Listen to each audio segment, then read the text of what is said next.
Good evening, everyone, and welcome to Changing the Narratives, Leveling the Field Summit. My name is Anna Heller. And my name is Sahil Bishnoi. And we are both master's students with AISTS and members of the CTN Organizing Committee. And tonight we have the privilege of hosting you. Changing the Narrative is a volunteer-led, nonprofit organization with a simple mission: to drive positive change in sport.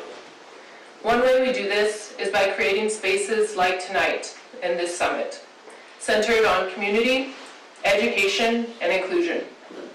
This year's theme, Leveling the Field, the Parasport Narrative, is about understanding where parasport stands today and imagining where it can go. Together, we'll hear personal athlete stories, learn about the teams that support them, and explore how organizations and investment can drive long-term growth in parasport. Throughout this journey, we hope the summit provides you with creative thinking and enough insights to bring the change that is needed in parasports, but not only socially, but economically as well. We want to mention tonight wouldn't be possible without the help and support of our partners. AISTS, our education partner, our summit partners, MECA, a creative agency, and AISTS Alumni Association. We would also like to thank Play and Train, who is our official charity partner. We would like to mention all the proceeds from tonight's event will go directly towards their mission in supporting them within driving the change in social attitude towards disability through sports and leisure activities. With the support of our partners, we are able to bring the industry leaders from all across the Switzerland, UK, Netherlands, and Spain to share their industry perspective and their knowledge and make us understand how the parasport is doing today and what's the future lies for us. Tonight, we have a keynote speaker, 2 panels, and followed by a safe space to knowledge sharing and discuss over APRO. So, to get us started, we would like to introduce our keynote speaker, a Swiss Paralympic athlete, European medalist, and an advocate for inclusion.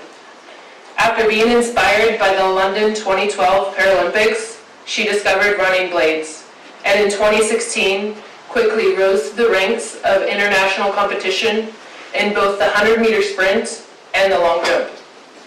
A European bronze medalist and a finalist at the World Championships. She has represented Switzerland at the Tokyo Paralympics, earning 2 top 8 finishes.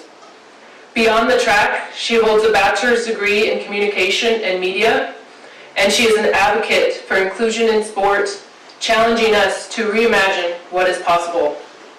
We are very lucky that she is here this evening, especially as tomorrow she is competing at the Swiss National Championships. So we thank her for her time and her dedication to tonight's summit. Please join us in welcoming our keynote speaker, Sofia Gonzalez.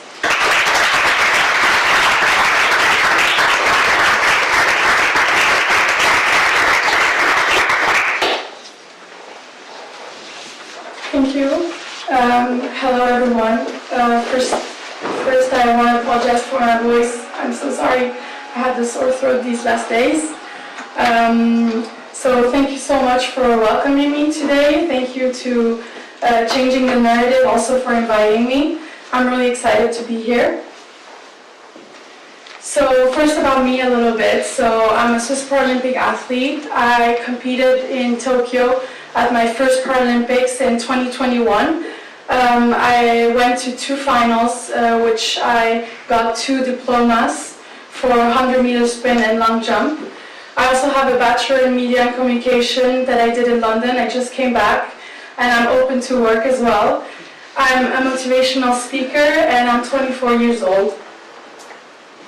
So about my story a little bit. So when I was born with a foot and leg malformation on my right side. I'm also missing the right kidney, and I have hypothyroidism. And my amputation was after 3 years because the doctors tried to save my leg. After a few surgeries, we didn't save the leg. So at the end, we really wanted to give me the best chance, and so my parents and the doctors decided to do an amputation at 3 years old. I was always really into sport as a child. I discovered athletics really late, actually. I discovered it at 16 years old at a running clinic with Otto Bock, one of the leaders in prosthetic legs and wheelchairs. And so for my first time, actually, I ran at 16 years old. So my first 16 years, I've never ran, actually, which is crazy. So that feeling for me was incredible. I felt free. I felt really like nothing was keeping me down, and it was a really amazing experience for me to run for the first time at 16 years old. So for me, our differences make us unique. This is my everyday prosthetic leg, so it's really different from my sports leg. It also has a lot of technology in it, actually. It's an electronic knee, which I have to charge every day at night. And if I don't charge it, which already happened to me in vacation, and it's not funny, I can't walk. It's stiff, so it basically blocks itself. So yeah, and this leg I had the opportunity to have at 16, 17 years old, because before we have mechanical legs, because as kids we grow so fast that we don't need the electronical knee before. And it's also really expensive. It's around 13 to 40,000 francs. So yes. As mentioned, my career, I had the opportunity to go to many European championships, world championships as well. And one of my biggest success as Tokyo was the European Championships in 2021 in Poland, where I had the chance to get a bronze medal in the 100-meter sprint. So that was really an amazing experience for me. Of course, Tokyo. Tokyo for me was amazing. It was also kind of surreal because there was COVID. So there was no one there. The stadium was empty, which is kind of crazy. I mean, look at the stadium. It was kind of sad, like the sensation of being at the start of the 100-meter sprint and not listening to anything, like not even a fly, and all that calmness was actually quite stressing as well. But for me, what was really important is that I focused on myself at that moment, on the race. It was also raining, as you can see, which is quite funny because the whole preparation we really trained for actually the humid and really hot weather that is actually in Japan. And then the day of my race it's raining, which is quite funny. I should have actually trained in Switzerland because it's raining here quite often. And so the experience in Tokyo with COVID was actually really special, also with all the tests we had to do, the sometimes isolation also from other countries. We couldn't really like hang out with other countries, which was kind of sad for the experience because I have a lot of teammates that I know, so we couldn't really speak to one another. But at the end of the games, then everyone partied, so it's quite ironic. I had the chance to qualify for 2 finals. So in the 100-meter sprint, I had the diploma in the 7th place. I really wanted to show you this picture because it looks like I'm flying. This picture got really in the media a lot because at RTS, because it looks really like I'm flying. I'm also like really excited and almost crying. This picture is what's taken actually at the semi-final. Because actually on the statistics I was actually one of the last, so I wasn't even supposed to qualify for the final. So I really like pushed myself really forward, and that's why when you see that face is when I know that I'm qualified for the final. So it was a surprise for me, for my teammates, for my team, and for my coach as well, but a good surprise. Also, my second event is long jump, so I do both things in athletics. It's a really different sport. I have also 2 different prosthetic legs, 2 different blades. The blade for the long jump is more stiff because I jump on my blade, and the blade for the running needs to be way more softer, so you can really push on it to go really forward and run as fast as you can. And here as well, I also qualified for the final and got a diploma. So for me, when I started athletics, I didn't really think about competitions. I only wanted to run as a kid, being normal actually, just wanted to participate in school. I just wanted also to be a part of something. My parents actually brought me at the London 2012 Paralympics as a spectator, and after a few years in Tokyo 2021 I went as a competitor and athlete. So that was also an amazing memory and an amazing thing for me to happen after a few years. As a long jump, for me, I discovered this really later as the 100-meter sprint, because when I discovered the running blades in 2016 with Ottobock, so Ottobock is a German brand who produces these blades. They let us try it on during this running clinic. They do it all over the world. And at the beginning, the problem was the cost, because unfortunately, the running blade costs between 15,000 and 20,000 francs. So that's quite a lot of money when you're 15 years old and you're at school and you have never worked. Unfortunately, also in Switzerland, it's not covered by the insurance, the disability insurance. So we really try to fight that, and I'm still trying to fight this for kids at school, but they said to me that it's considered a luxury to do sports as an amputee and as a handicapped person. So for me, what was really the beginning of something was to try to find funds and association. So with one of the associations, who's called Pushboard, who's one of the biggest associations in Switzerland for handicapped sport in Switzerland, and my parents who bought it 50-50, so my parents are also one of my biggest sponsors, my first actually. My experience as a para-athlete has been really intense. I mean, it started really young for me when I started at 16 years old, and I went to the World Championships in 2019 in Dubai. That was also an amazing experience. I had the opportunity to travel all over the world, Barcelona, Paris, Dubai, Tunisia, so everywhere to do those competitions, because for us as para-athletes, we don't have a lot of nationals competitions. There's only one in Switzerland, and there's not everywhere, so sometimes as a para-athlete you have to travel a lot, which is also a lot of costs. What I do also is I train and I compete with the able bodies, so I'm able to do more competitions during my season in the summer. But for me, it's really like when I have the best time and when I really push myself is when I have my competitors as well. As you can see on the picture, we really have a strong community. I mean, for me, when I started this is really where I discovered that I wasn't alone. My whole life I've almost never met a woman my age with the same amputation as me. I've seen people with disabilities, but I've never seen myself as a friend or someone I could look up to. So this community for me was really important, and some of the women you can see on the picture I'm still friends with.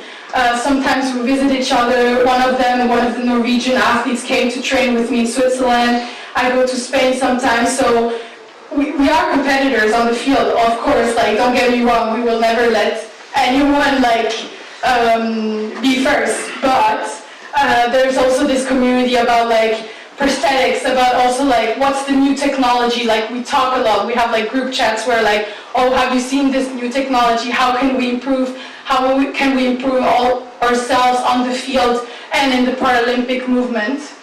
So that's really important for me. The importance also of prosthetic legs is huge. I mean, if you look at 20 years ago, 30 years ago, or even one of the first Paralympics, they ran with wooden legs. That's crazy for me. It would hurt so much. I don't recommend it at all. And I mean, as you can see in the pictures, it doesn't look like anything today. Today it looks like carbon. It's really it's really aerodynamic. It needs a lot of power as well, but it has nothing to do with the prosthetics at first. I mean, nowadays we collaborate with car brands. I mean, Honda has a lot of like wheelchair athletes who they sponsor, so they can make the best racing chairs ever. And so I think for me the technology needs to evolve every day. Of course, I don't think we will ever have like little motors in us, but I think it's really important for us to always keep pushing and see what's in the future. I mean, without that prosthetic leg, I couldn't run. I mean, without that material, I couldn't train, I couldn't be here today, I couldn't go to the Paralympics. So for me, it's really important. It's like my second leg. So for me, it's really important to have that with me all the time. So I want to thank you all for being here today. If you want to follow my journey, don't hesitate. I'm training for the LA 2028 Paralympics, and I'm excited for what's to come. And I'm excited for every step of the way. As an athlete, there's always ups and downs, and I hope to see you soon and follow my journey. Don't hesitate to also watch some of the para-athletes online or on TV. I mean, really look at the Paralympics after the Olympics. It's really important for us, as that creates a community and a demand for the broadcasting community. So yeah, so thank you so much for your time.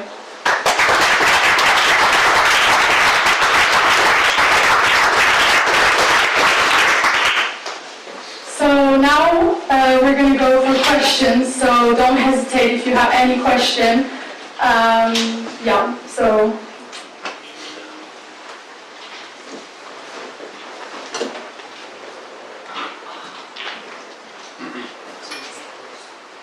So you mentioned that some people say support for a handicapped person is luxury. Yes. For you, what's your opinion? Is it a right, a luxury? Of course, like I disagree.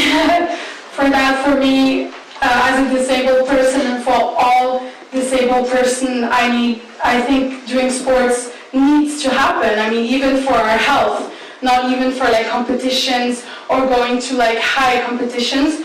I mean, for me at first, we also tried with like doctors to say to the disability insurance, like, look, my back hurts, but they didn't care.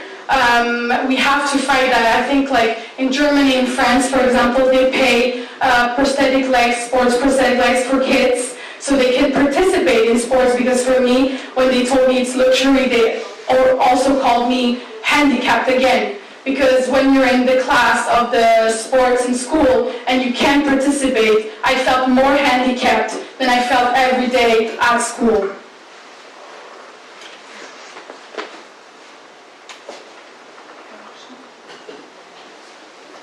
Hi, thanks a lot. I was wondering if you had, when you compete, do you have rules or norms around the blades? Do you all have the same, or can you have any kind of blade? Yeah, of course. So for us, there is two main partners in the Paralympic movement. There is Oster, who's a brand, and then there's Ottobock, a German brand. I'm a sponsored Ottobock athlete. For us, there's not a lot of regulations. You just have to send pictures, and I mean the blade is regulated by Ottobock.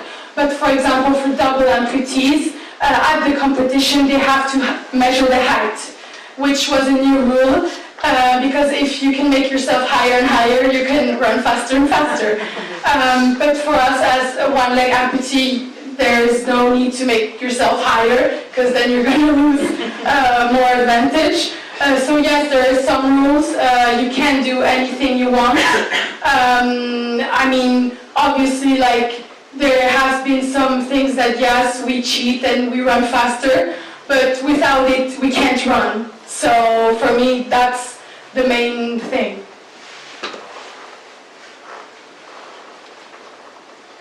I have a question. I recently saw some criticism about the IPC TikTok account, and that they making fun of our athletes, using people with disabilities practicing sport. What's your personal perception? Would you mind that people would make fun of you if that fit the context? or you would prefer some other attitude from non-disabled people? Yes, so I saw that TikTok, and it's actually, I find it personally really funny. I mean, the person behind it should be rewarded because they make it seem that it's normal. For me, I think you can joke about everything, but with respect. And I wouldn't mind it if you would take a picture or a video of me and put like a cool sound behind it. I think it also like kind of makes it less awkward, less also, oh my god, it's a stigma, oh my god, it's handicapped people. I think we're athletes as anyone else, and that's what we fight for. I mean, for me, they told me a lot, oh yes, you went to the Paralympics because it's easier, there's less athletes. Actually, yes, but I didn't went like that. I mean, I had to fight for it. There's like rules, there's norms. I mean, some athletes don't get qualified, so it's not as easy as people think. And for us, really, as para-athletes, we really want people to know that we're athletes equally as other athletes, as Olympian athletes.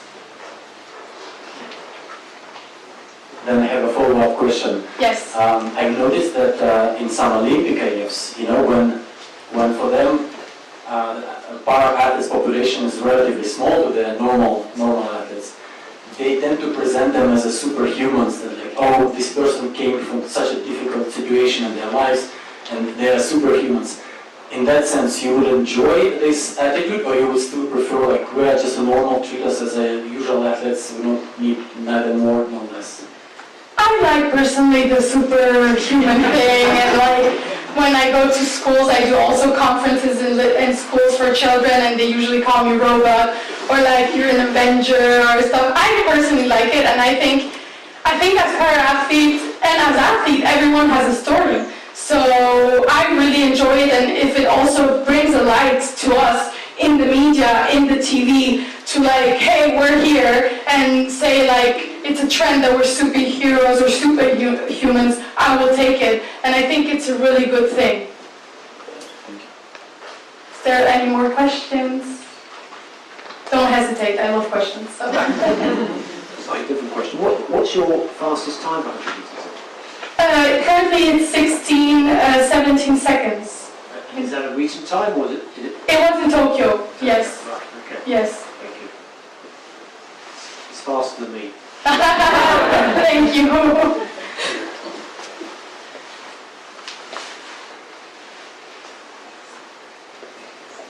Hi. I was just wondering, how is your situation with partner sponsors, and has that changed with the Olympics? And have you seen a change also with partner sponsors wanting to have more purpose engagement eventually?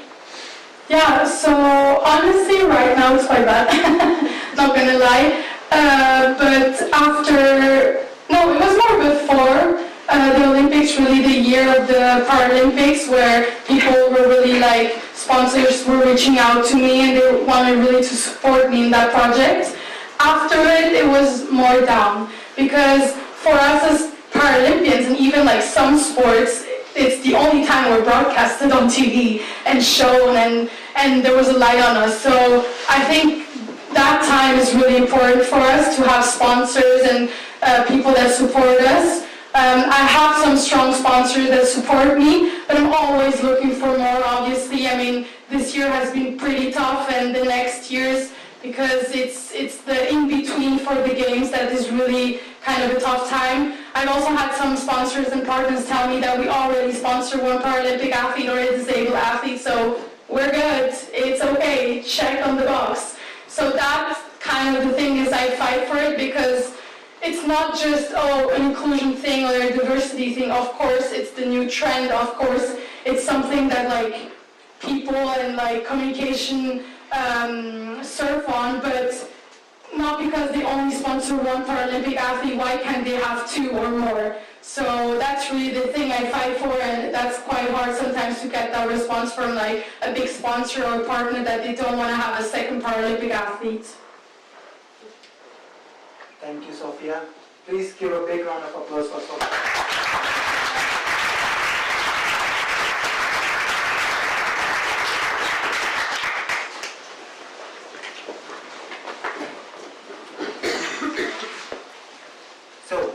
before we introduce our panelists for this event in the evening, we would like to mention about someone very special who will be moderating today's panels.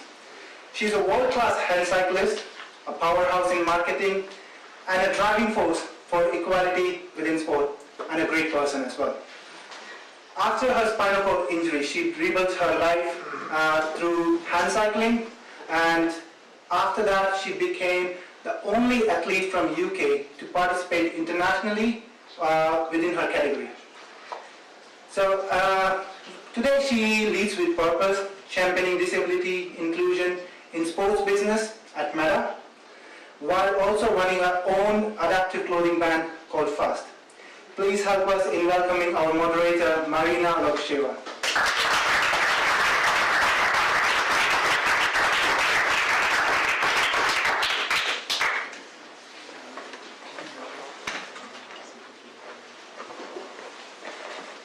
Hi everyone.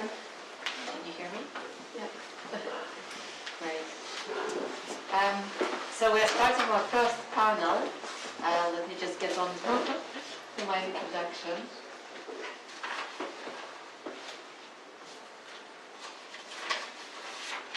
Right here. So our first panel is called Inspiring Communities, Driving Participation Through Local Initiatives. And the focus of the panel is what's happening in grassroots sports across different organizations, the key challenges and how we are tackling them at the moment, and how we can create supportive environments that open access for everyone. And I would love to introduce the speakers of the first panel. So Annie, welcome. Oh, Annie.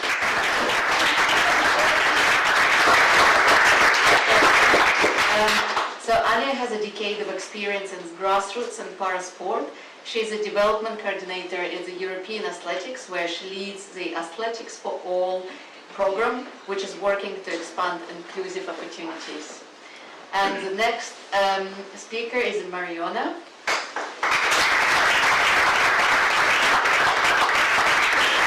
Welcome, Mariona. She's a co-founder and project director of Play and Train, which is our charity partner for tonight.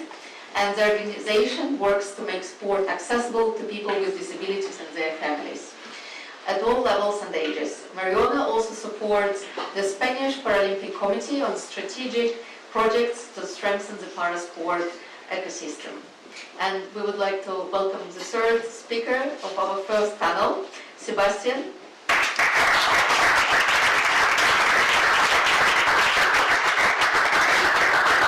Sebastian is the president of Swiss Open Geneva, one of the world's top wheelchair tennis tournaments. He also leads inclusive sport projects at Swiss Inclusive Sport as a project lead in Geneva, where he oversees the participation, development and inclusion through sports. Welcome our speakers.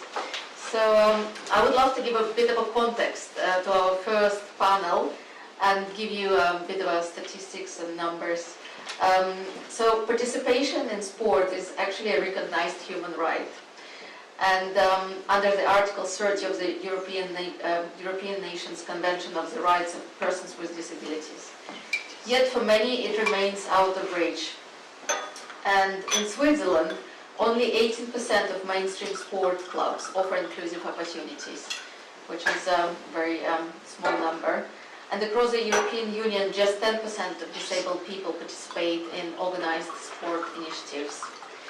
And in the UK, where I come from, disabled adults are almost twice as likely to be inactive compared to non-disabled adults.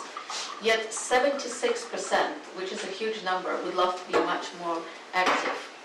And so the desire is there, and that's why we would love to have our panel today and discuss how we can make more people with disabilities participate in sports through grassroots initiatives. So let's kick off our panel with the first question. What are the key elements of a successful grassroots parasport initiative, and what are the examples from your experience?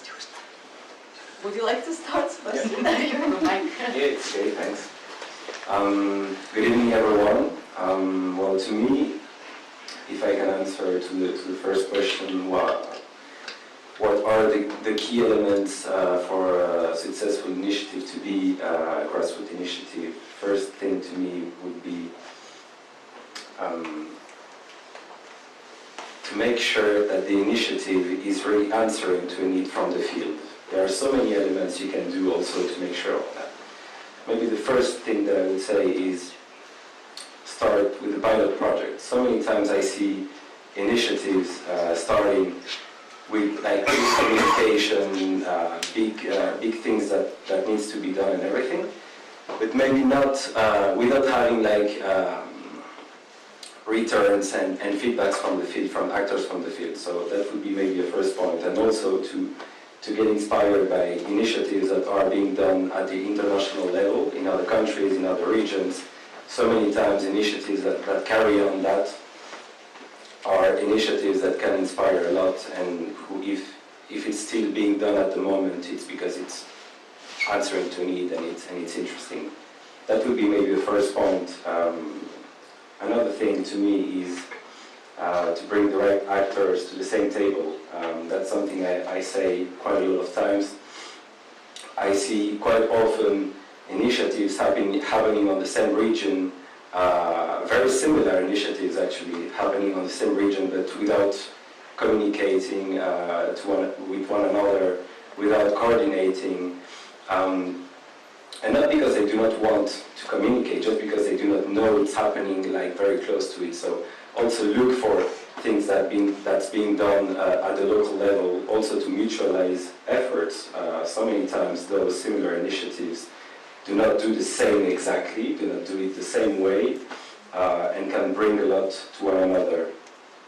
And the last element I would mention is also the fact of making sure the initiative is taking place on the long term, that has a lasting impact. For that, I think that the two first elements that I just mentioned are key to make sure the initiative is doing it on the long term, but also having a clear vision on everything you want to do, maybe for 10 years, even though it can change, there's no problem at all, but it helps a lot having great decisions according to the initial vision you have, and also while selling the initiative, you make sure everything is being done with a clear vision and development vision. Thank you so much. Afterwards, I will mention maybe the implication and how it's related to those elements. Yes, that's great. Thank you. Okay, Anne, would you like to answer? Yeah, thank you. I think just to add to what Sebastian just mentioned, it is very important that you have the person that are concerned, the disabled people you want to work with, being involved from the start. And I call also your comment about thinking long term. You don't want to have just a short-term program, you want something that's sustainable. And that's very important. And of course, people need to have the right training, and there is a very good example of how you can help clubs to welcome people in France that has been put up by the French Paralympic Committee, CPSF. It's called Club Inclusive, so inclusive clubs, and they have really full substantial training to help clubs welcome people with disability with any abilities, really. Yeah, thank you so much. Well, I think that they mentioned a lot of things, but to add from our point of view, from our vision from Bay and Drain, it's very important to have well-educated sport technicals in the sports clubs. It's important to deliver a good technical knowledge to the people who are attending to learn the sport in a good way, in a safety way as well, and to promote also, as Sofia said, no, I mean that it's important to mention. The parasport needs to be more in the social media, so needs to be also delivered for technical people who can spread a very good message in the doorway. And well, I would like to add it also to have proximity programs, not to drive 2 hours away. I mean, sometimes happens, but in order to not to happen that, have local initiative close to where you live, with inclusive sports, and not to build something specific, use the sports clubs already existing in the local area, and teaching them about sports for people with disability, and giving them the tools, the equipment if needed, and I think that it's some of the successful. Yes, thank you so much. I think it's great to know that there are so many points that any organization need to consider when they're starting a grassroots initiative.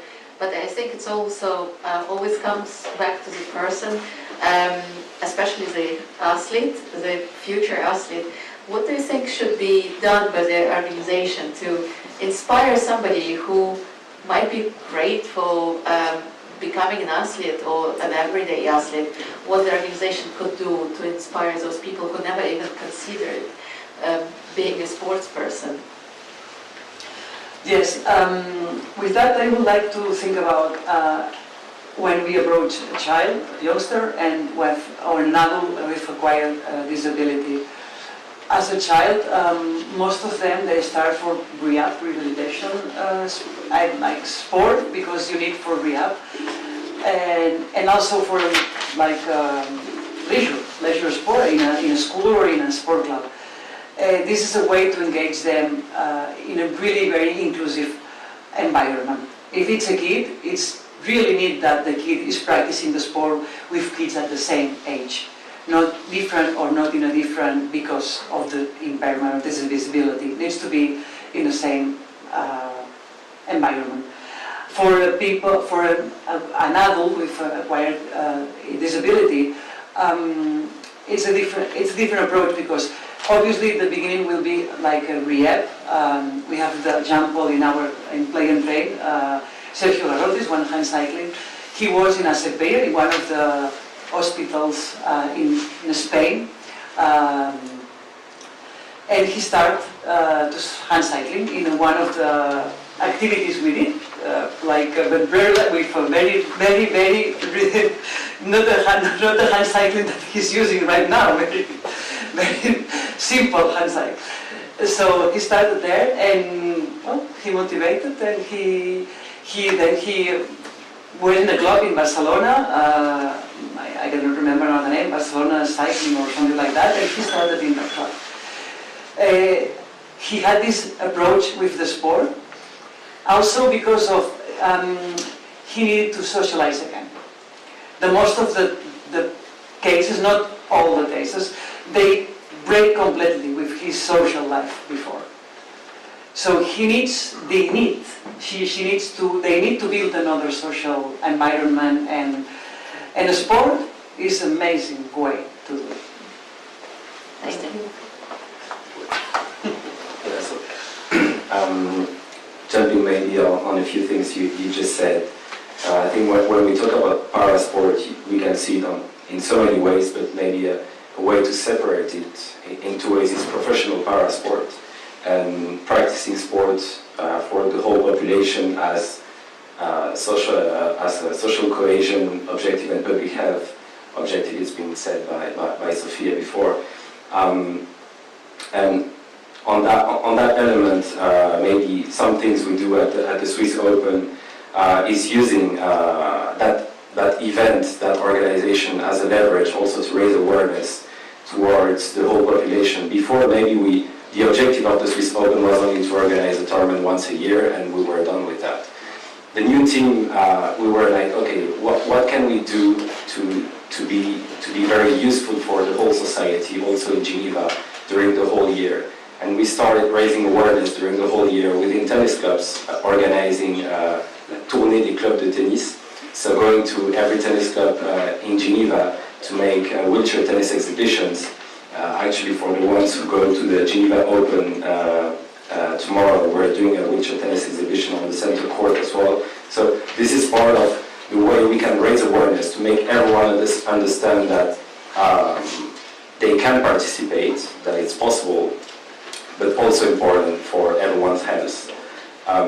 So that would be an example. Another one is, you mentioned also the fact that to have role models, showcasing people who went maybe through so many different things. It can be an accident, it can be a disability at birth, but showing that resilience, showing everything that's being done in a professional way also motivates people to start a sport. But to me that's only maybe half of the story, and this is very related to grassroots programs. But another thing that also has been mentioned by Anne-Fleur is the program Club Inclusive that's being held in France. This is also something we do here in Switzerland with Swiss Inclusive Sport. In an intersectionality way, we see discrimination as a whole, and we try to make sports environments accessible to the whole population. Of course, towards people with disability, but towards the whole population, not like having something very specific for people with disabilities. And in that sense, to me, public institutions also need to tackle that subject because it's a very important element that needs to be tackled also in a territorial way. Mariona mentioned before that it is also choosing a question of choice, having the choice of the sport you want to practice. So it needs to be inclusive in a direct diversity of sports, but also having the possibility of practicing it close to work, close to home. So it's tackling that subject in an intersectionality way, but also geographically. Thank you. Would you like to also? Yeah, I will build on that. So very, very important indeed, all you mentioned. I think very important as well for everybody at a grassroots level that it's fun. We come there and we have fun. So this is what we are trying to offer with our new program at European Athletics. It's called Athletics for All, and really we aim at reaching at everybody, regardless of your age, abilities. So you can practice athletics. And in this way, we're reaching out to our member federations in Europe to be also organizing initiatives that help everybody to be participating in this sport. And of course, people with disability is one of our target group.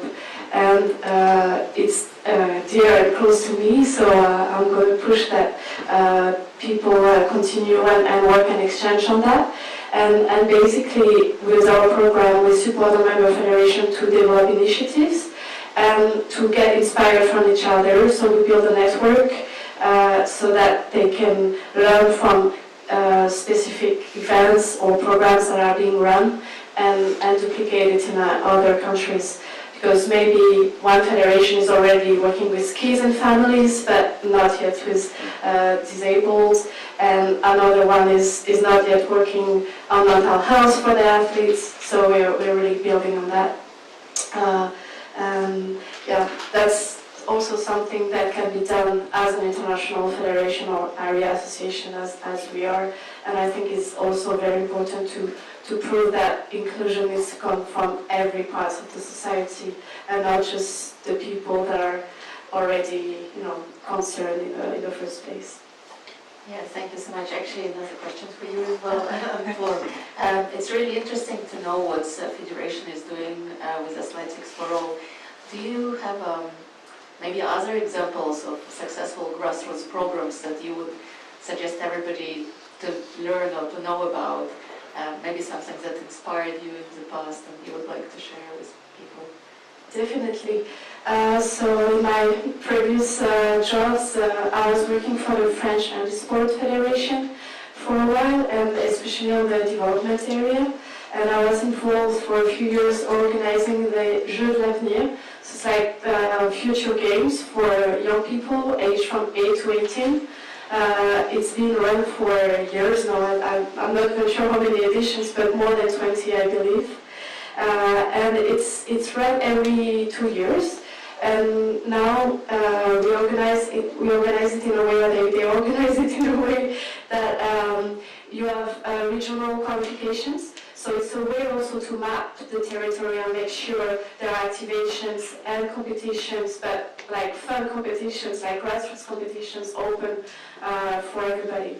And one success story of this program is that, for example, the gold medalist in the category BC won in boccia was a French woman, Aurélie Aubert, and she was one of these games. So I think it's really a way to involve people. So of course, not everybody is going to become a boccia Paralympic champion, but it's a good way to be involved and have fun with your peers. And yeah, I think it's a great program.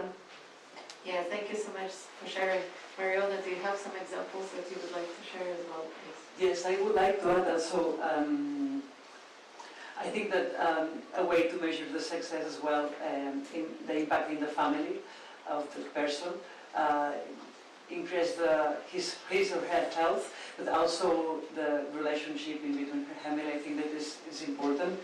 And as Play and Train, we are running different snow sports and summer sports, and in all of them we try to be more participative in different kind of these impairments. So they used to attend like physical, cerebral palsy, intellectual, visual impairment, people, deaf people, everyone is welcome, and even kids and youngsters without a disability. And I think it's a success in a way, because you are also teaching each other about the differences, and that we are a diverse society, and we need to be part all of in that society. And so this is, from my point of view, is a part of succeed. It's not easy in a way of it's challenging for the technical point of view and in equipment sometimes, but I think it's a success in that way. And I think that, yeah. Thank you so much. We can move now to the next question. Sebastian, you actually mentioned that it is super important for any grassroots initiative to have an end goal, and it is one of the key factors of success. So I think it would be really interesting to learn, what do you think grassroots initiatives could do to secure funding, to make sure that it is not one-off, but something long-term and more like a few years at least type of funding? What do you think grassroots initiatives could do to be a long-term success with funding as well? Yeah. Well, what's cool also over the time is also that companies nowadays also understand that funding an activity for only 1 year, one shot is not that relevant. So it's great also that this is evolving, and that when a company nowadays is supporting, most of the time is for maybe 2, 3, 4, 5 years.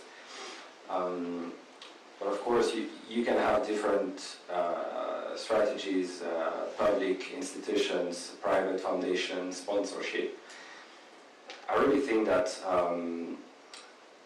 maybe the common point between those three is to have a clear action plan over different years, also to show them that they're participating towards something bigger than just maybe one element this year. And then even though they decide not to participate anymore after 2 or 3 years, then it's gonna carry on.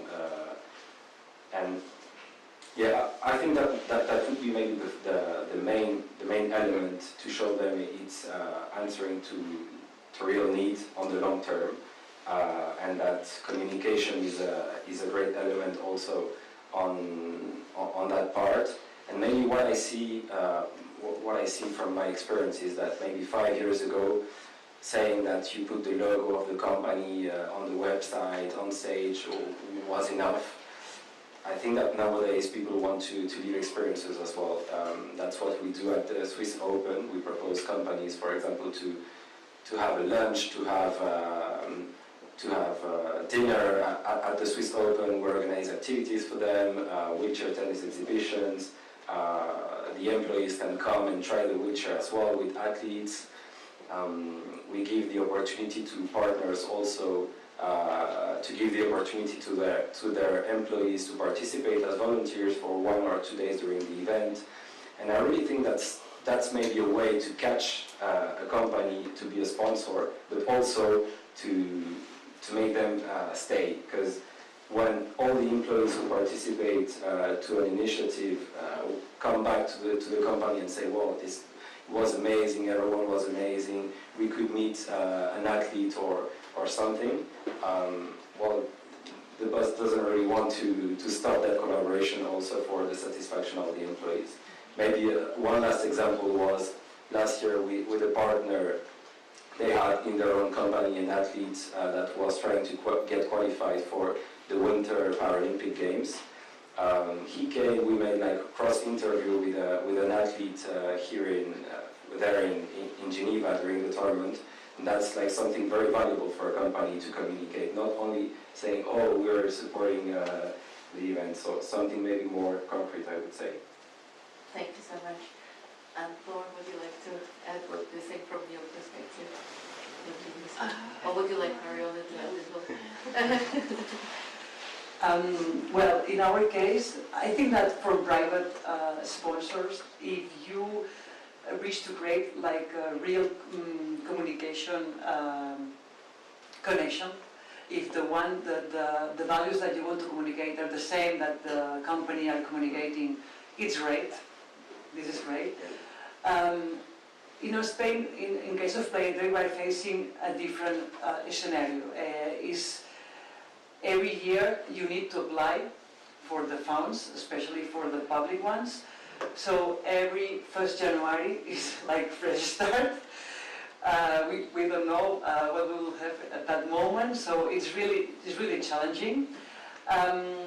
Most of the public founders, like municipality or not the government, central government, the government at autonomy in Spain, it's different.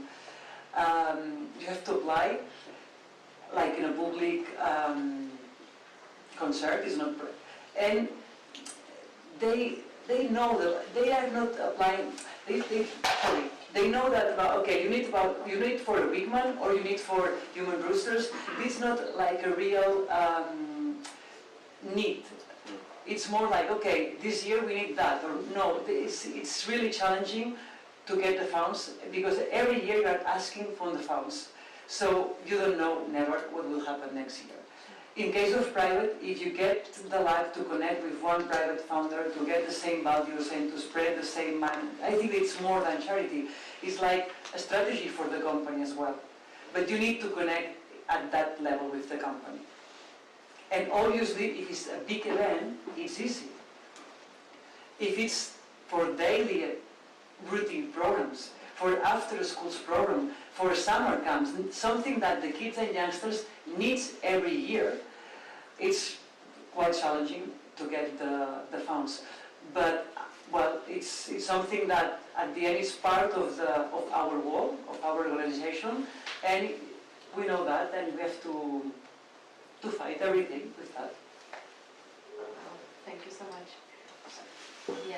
Shall we move to the next question? So, and I think now we are getting to this question of fighting for the budgets and trying to continue. I think it also is really important to keep in mind that when you're disabled, it sometimes doesn't really just depend on you as a person, how you participate in sport. It also depends on a lot of people who need to support you. So the question really to you guys is, how would we educate the families, the coaches, all the communities about what parasport is and the importance of the parasport for athletes and for the community as well? Do you have maybe some tips and advice that would be useful to share with the audience today? Maybe I can start earlier. We were discussing with Sophia, and she was like, "Yeah, Bible pushed me in the car to go to that Oslo clinic. Otherwise, I would never have gone." So it's for sure very important that parents are very much willing and supporting. And most of the clubs that developed in France historically were by family or friends of the person with disability in general. That's how it happens. And I agree, it's very, very important that there is a support system. And I have a great example to share of one of my friends from university, Pablo Neumann. He's a quadriplegic, and he plays wheelchair rugby. He was part of the French team, but now, as you can tell, maybe a few years ago, because he's a bit older. But he's also happened to be the president of the Stade Toulousain Handisport, which is like the quad rugby club in Toulouse, which is a big city of rugby for those who don't know.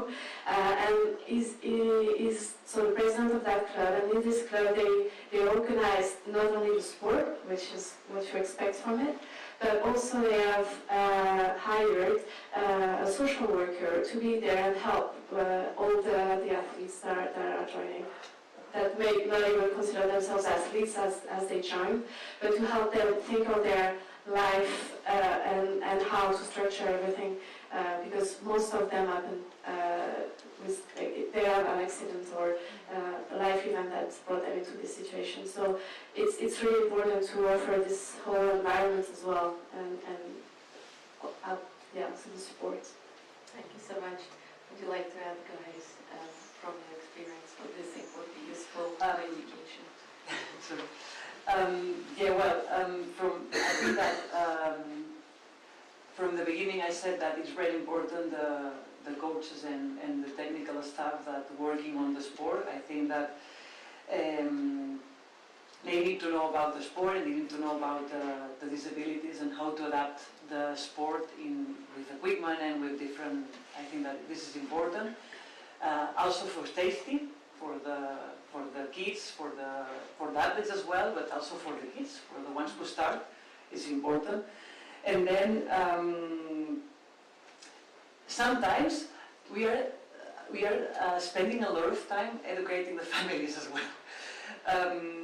Not the parents that they maybe not believe, but maybe they don't have contact in a sport, and we are trying to explain them that the sport is a powerful tool for the kid and for the person. Not even if maybe she or he will arrive to the Paralympics, I don't know, but at least for their life. We have an example of one of our skiers in a wheelchair. Now he just opened a florist shop in Barcelona, and he said that one of the things that he empowered him, like he was skiing, like all the things that he learned in ski competitions and while he was skiing. So I think that it's important, everything it's around the sport. It's transversal thing for this person in social, in coaches, in family. So, everything needs to be connected. Thank you. Well, maybe not to repeat what's already been said. A point that is not directly connected, but to me that is very well linked anyway. And you also mentioned again that everything should start at school, to me as well. If the environment at school is inclusive, is accessible, and that people at school also encourage participation to everyone, then everything really is much easier in the everyday life in sport, but in the everyday life as well. And something also that is maybe a bit over the local initiatives is the fact also for national governments and local governments to invest, to put the same structure, infrastructure, human resources, communication and everything as it's being done for sport in general. And if I take again the example of the Swiss Open, we really see the countries who do that very well. For example, the Netherlands, who were talking about that before. Like every generation, there are athletes who are at the top of the world in the Netherlands, in Spain as well. Maybe you have some critics for Spain, but in the wheelchair tennis world, we really see that Spain is investing. They have the structure and everything. Japan as well. And I really think that France is a huge example, even though they're cutting the budget at the moment. I think in a general way, the way it is structured and the way you have resources in order for athletes to keep on being athletes is a key element, and it makes the connection with what I was saying before. You have first maybe everything that's related to participation first, but then the ones who want to be athletes, which is not given for everyone. You need to have motivation, resilience, the same as any type of athlete, but you need to have the choice again, and to have the choice you need to have the structure. Thank you very much. And we have one more question for this panel. And I think I would love to share a bit of a personal experience as well. I became disabled 4 years ago. So for me, parasports was something I didn't know about. I didn't know anybody with disability, didn't have friends with disability. So, and to be honest, I've never watched parasports, Paralympics myself before. So I had to learn it from scratch, and I found that for me it was quite like reinventing the wheel kind of experience, because I didn't know where to go. I didn't know where to search for grassroots sports. What sports can I do as a tetraplegic? I had no idea. So what advice would you give again to the audience, and maybe some of your personal views or maybe experiences? How can we make parasports a bit more broader known for the broader audience, that people just know that it exists, and well, hopefully if something life-changing happens, that people know how to search for the sports for themselves, so they just get a bit more interested in parasports. Who would like to start? Well, it's challenging. It's challenging, but I think that when you, for example, you saw a soccer club, no? Soccer, everywhere in Europe. So inside this club, people with disability having fun and playing with the rest of the team, and no one is surprising. You know, like, oh wow! No, it's like, it's normal in that case, you know. So inclusive. I think that needs to be more inclusive. All the sports, not one in concrete. All the sports more inclusive.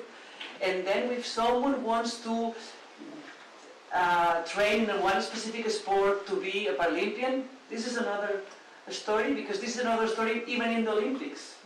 So I think that needs to be more present in the activities, in general, in a sport in general. Not to surprise that someone is practicing this sport with a disability. So I think that as much as could be visible in the social media, spreading the message, much better. Sebastian? I completely agree on that. Maybe another point that I think is important for that is to work with what we call multiplicateur, which is partners on the local area, different kind of partners to promote everything that's being done. It can be specific institutions around sport, of course, but for example, what we're trying to develop now at the moment with Swiss Inclusive Sports is to work closely with municipalities to be like a contact point towards people who want to practice inclusive sport. Can be people with disabilities or without any disability, open to everyone. Collaborating with Association Cantonale, which is like the federations, but for the cantons, that are like the key point, the key contact for all the clubs within their own sport. and working closely with those type of institutions who can be like a direct point towards the sport activities or people who are looking for information, to me is a key element that I would mention. Thank you. Yeah. I want to be a little bit optimistic there. I feel like there is more and more coverage. People showed up today, very open minds. I think it's getting better. Of course, there's still a lot of work to do, but just the fact that there is this creation of this new organization, Swiss Inclusive, it's all positive signs. So there is a lot of work to do, but it's happening. So I'm very optimistic. Thank you, and I think it's a great note to finish on our first panel. Thank you so much, our amazing speakers. And dear audience, do you have any questions, any reflections that you would like to share with us? And the floor is open to you now.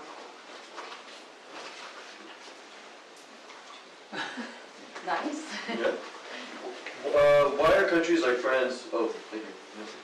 Why are countries like France having budget cuts for Paralympic sports?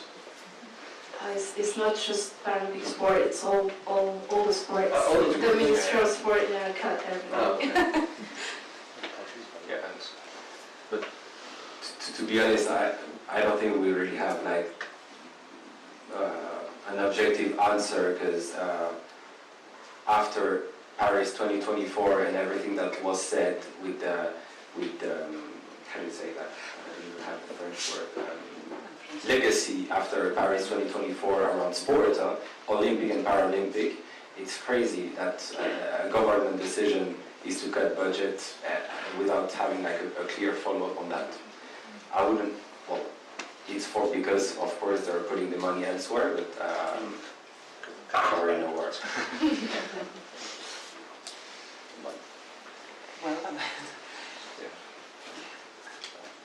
Thank you for this very interesting I will add something there. No. Do you hear me? Yeah.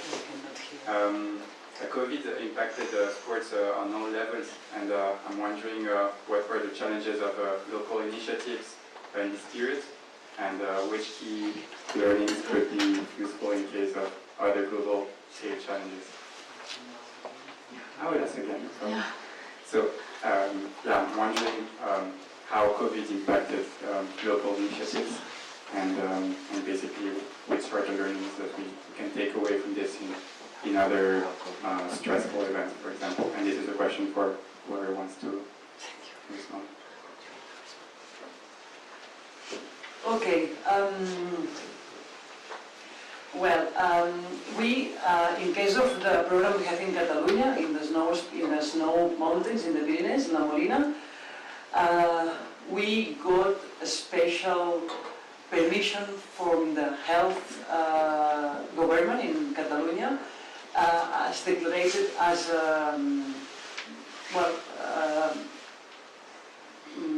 than something that people with disability needs to be involved in the sport during the not the pandemic at the beginning, but then. So we got this paper, and the families got this paper with them, so they couldn't arrive to the center and practice a sport. In case of the water sports, we said that inside the water, it was like outside, inside the water. Obviously, we changed the ratio of the people. Instead of maybe having 10 or 16, 5, 6, 7, it depends. We tried all the time to follow the rules. It was quite a mess because in Catalonia it was different than in Canary Islands. So, and then it's different in the Madrid. So it was like, okay, what is the rule that I have to follow for that? But we also in France, I think that the ski resorts were closed. And in La Molina we were open, so we continue with the activity. And in the Canary Islands we tried to continue with all the activities. Not during the closing at the start of the COVID, but after this next summer and the next winter after that. I just got to add before, it just came to my mind that try to start close and to listen a lot before starting any program for sports for people with a disability. Listen to the people who are in the local area, the needs they have it, and the sport that they want to practice as well. And after that, build something that you can make in 8 years, not one shot. But this came to my mind, and I want just to share with you. Okay. Thank you. We have 2 more questions from the audience, from the iPad. So, how can we support local initiatives of para-sports in our daily lives? Are there any concrete actions we could all take? That's a question who would like to first answer.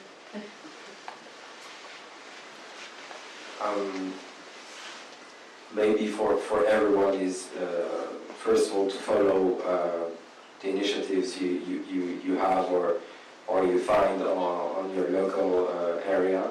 Sharing on social media, I think, is very important as well, not only for people with disability to get to know the initiative, but also to spread. I mean, what is key always is the more visibility you have, the more attractive you are, and the bigger you can grow. So sharing and promoting, I think, is the first point that is key. And the second point is in every committee, voluntary committee, or we're always looking for people who want to invest time, who want to get involved and have a positive impact. My involvement with the Swiss Open as well as one of the whole committees, completely voluntary work. But you get to learn so much while having those kind of opportunities. You get to meet amazing people as well. And I really think that's the more you give, the more you get, even though you're not doing it to get. Thank you so much. And the second question we received, how do you leverage the power of social media together with local initiatives to drive participation of para-sports? And what potential impact do you see? What is social media? Like Instagram, how would you use Instagram, Facebook, TikTok to promote para-sports? And what potential of impact of social media do you have on para-sports?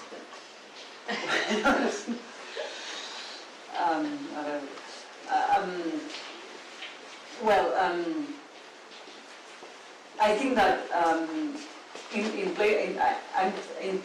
as Play and Train, we are trying to create not one message. I mean, to create the same structure for the communication in all the messages, different messages in different sports. We focus on. We are not focusing on the disability of this person. We focus on the sport that are practicing, in case of surfing, in case of snowboard or ski, whatever. Focusing on the sport, not focusing on the disability, is like, from our point of view, it's to be more inclusive and to be more normal in terms of, I don't like this word, but it's to understand. If you are focusing on the disability, I think that you need to, and let me explain. We are talking about people with disability because the disability needs to be visible. It's challenging life to live with a disability. It's challenging. So this needs to be visible. But also you need to focus on you need to be the power of the message on the sport. I think that, Mariana, I mean... Yeah, perfect. That's exactly that. It's not just let's pity a person with a disability. I am not doing the invisible your impairment, because you need a wheelchair to your life. So this is a reality. This is something that is there. But if you are practicing this sport, focus on that sport. Not focusing, oh, because he or she has a disability. No, it's realistic. He or she is living with disability, and she or he will need or equipment or help for dress or for eat or for whatever, or for language or for whatever. But when in terms of a sport, focus on the sport, because that is the way to normalize the sport for people with disabilities. Thank you so much. And we have the last couple of minutes and the last question. And the question is, how to engage with communities, be it athletes, parents, participants, to get feedback on the initiatives, and which will help you to continue to develop and innovate the programs. How do you engage with the parents to get the feedback on the parents, athletes, to get the feedback on what you're doing now. Maybe it's more for you. It's not a very easy question to answer, but being always close to the program you're developing on the field is key. Before I was talking about collaboration with multiplicateurs.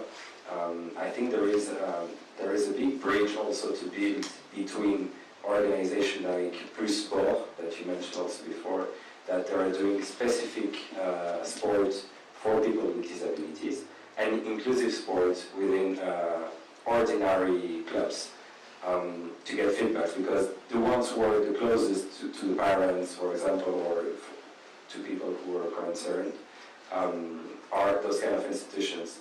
And to me, the thing that I see is relevant, but that I'm not convinced yet. We're doing an action plan in a participative way currently, so I'm also like in a lot of brainstorming.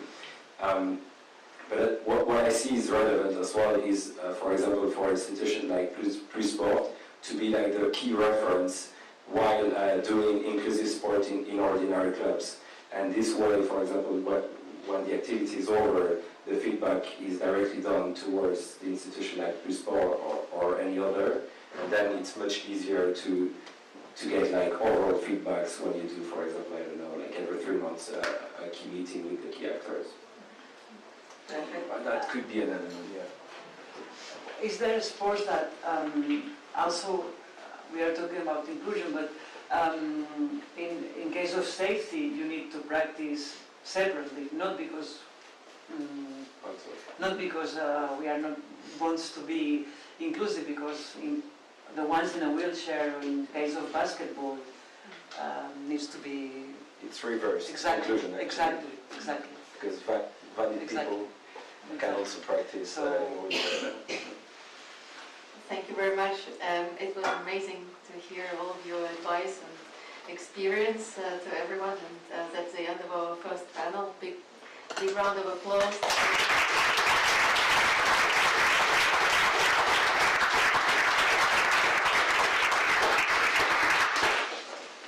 Thank you to Marina and our panelists for the great discussion on the grassroots initiatives in parasport and adaptive sport.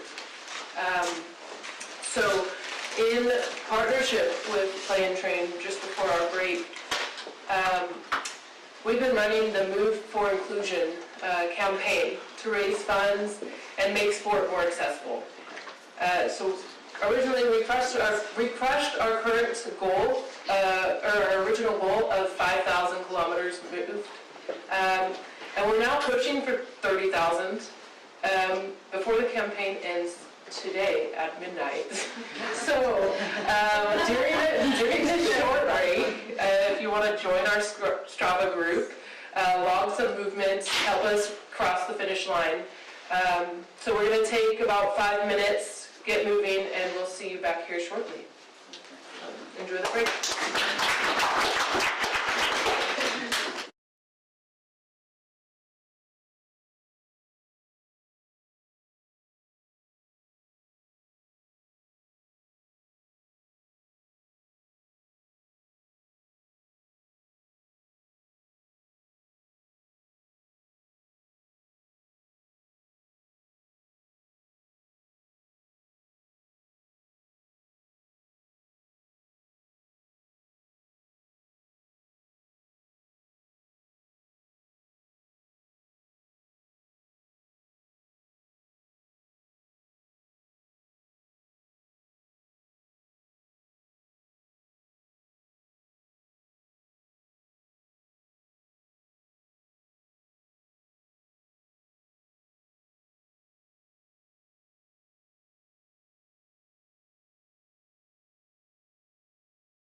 we are all ready. Really excited to get to our second panel, which is called Game Changers, Innovations and Trends in Para Sports. And I would love to welcome our amazing speakers to the panel number 2. So I'll start with Annie. Welcome, Annie. Annie is a co-lead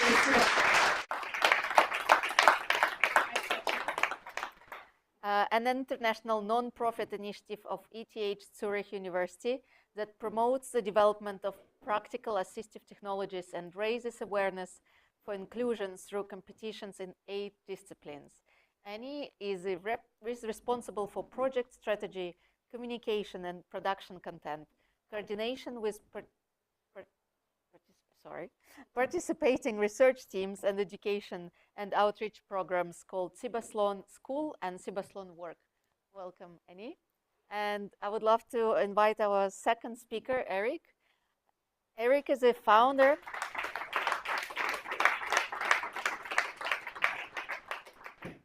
Eric is the founder and owner of the European Para Championships, a multi-sport event with impact for para athletes. He has been involved in organizing sport events since 1998, when he established his company called Team TOC, which specializes in creating and managing various groundbreaking sport events with social impact. Welcome, Eric. And the next speaker is Sophia. We all know Sophia, a Paralympic athlete and advocate for inclusion and comms expert. And our fourth speaker is Todd. Welcome, Todd.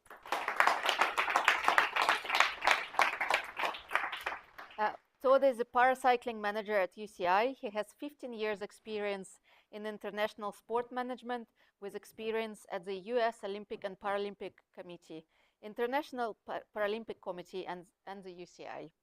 He has worked to drive change in parasport, producing record participation, commercial partnerships and media coverage. So really excited to have our amazing speakers today, and I would love to give a bit of context to our second panel. So 1 in 5 people live with a disability, yet too often their stories remain untold and their sporting achievements underrepresented. But change is happening.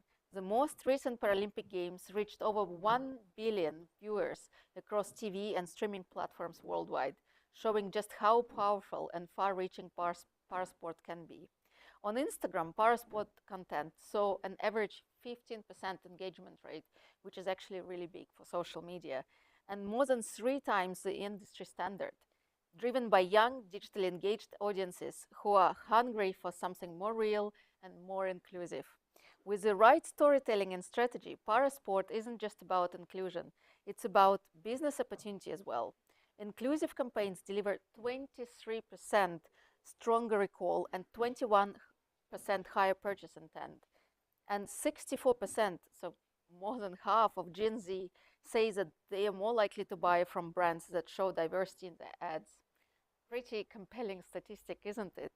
And in this panel, we explore how shifting the narrative, embracing innovation, and unlocking commercial investment can help parasport claim the spotlight it has always deserved. So let's start with the first question. And I think it is one of the most interesting ones because parasport is developing pretty fast.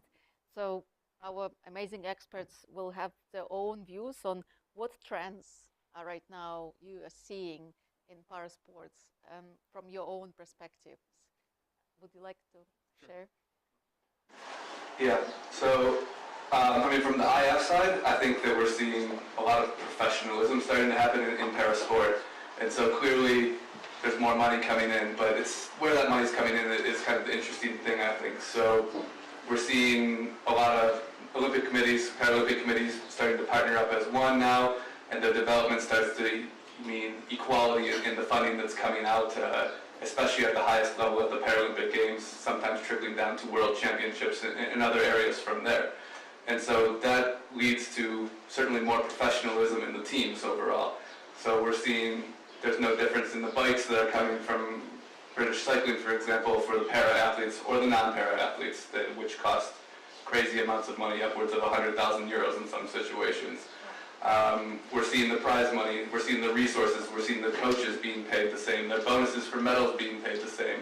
And so that, of course, is a huge step up and a positive for the sport, but sometimes as a federation we also struggle to keep up with that because our resources can sometimes be limited as well too. And so it's generally a positive thing, but it's a challenge for everybody to balance that.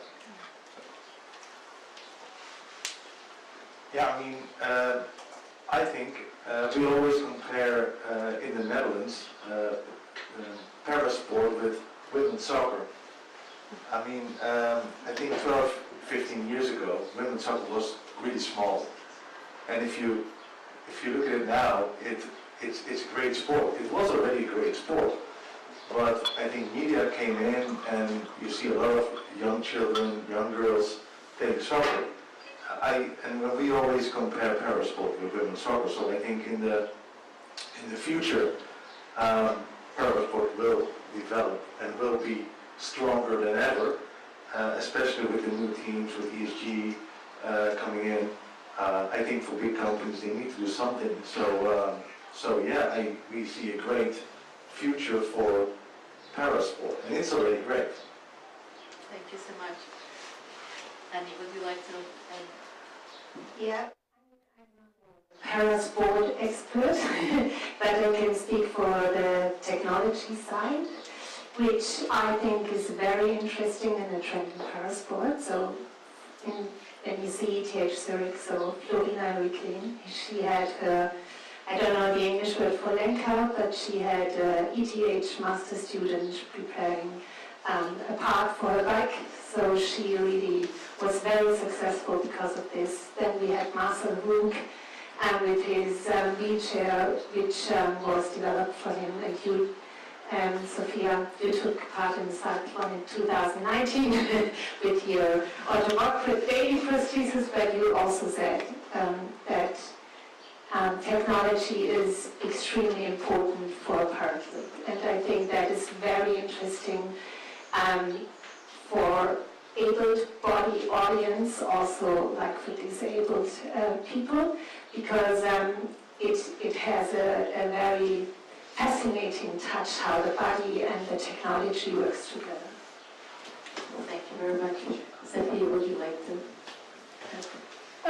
Yeah, for me, what's really important is obviously the new generation and the development of everything, and we have seen huge impact, obviously, since the Tokyo 2021 games for me, and even for the London 2012 where I was there actually. I mean, I've seen a huge difference in media and TV broadcasting, and also in the aspect of how we're considered as para-athletes. I mean, before people didn't even know about us, so I think that's a huge accomplishment that we have a position and we're here and we're able to present ourselves with Federation accompanying us and helping us through that. There's still progress, of course. I mean, we could always do better in any sport, but I think it's going upwards for sure. Thank you very much. And we're moving on. And actually, it would be really interesting to know your perspective, Sophia, on the next question. What narratives are we seeing right now in parasports, and how do you think they should be changed, if they should be? Yeah, I mean, the narratives in parasport, obviously every 4 years we're here. Basically, it's like in between the 4 years we're kind of like sleeping. And then during the Paralympics, there's sports that you always see like boccia or other sports that are not on the spotlight. I mean, I'm lucky that athletics obviously is kind of one of the big fives up there. So the next narratives I would say would be really to focusing on media. I mean, social media, I do it for myself, and I see a real impact on people, on the young generations. I have a lot of like sometimes young people reaching out to me for like their thesis in like high school, which I think is really interesting, because before like I would have never imagined being a role model or being like asked to do that for like prosthetic legs, or how we can compare, for example, Olympics to the Paralympics, the impact on it, on young people or on the society. And yeah, so I think that's really important to keep in mind, that we're here and federations are here to help us. Thank you very much. So what do you think should be changed or kept? Well, I mean, I think with the narratives you're seeing inclusivity become more clear. At the UCI, we've been working to try to do some inclusive events over the past, and so we had our championships in Glasgow in 2023, which included all of our more or less key championships for cycling as a whole there. It included paracycling track and paracycling road for the first time. And that, of course, was a huge boost to the para aspect of cycling, because we got opportunities to be on the BBC, to be on many other channels around the world that we didn't always have.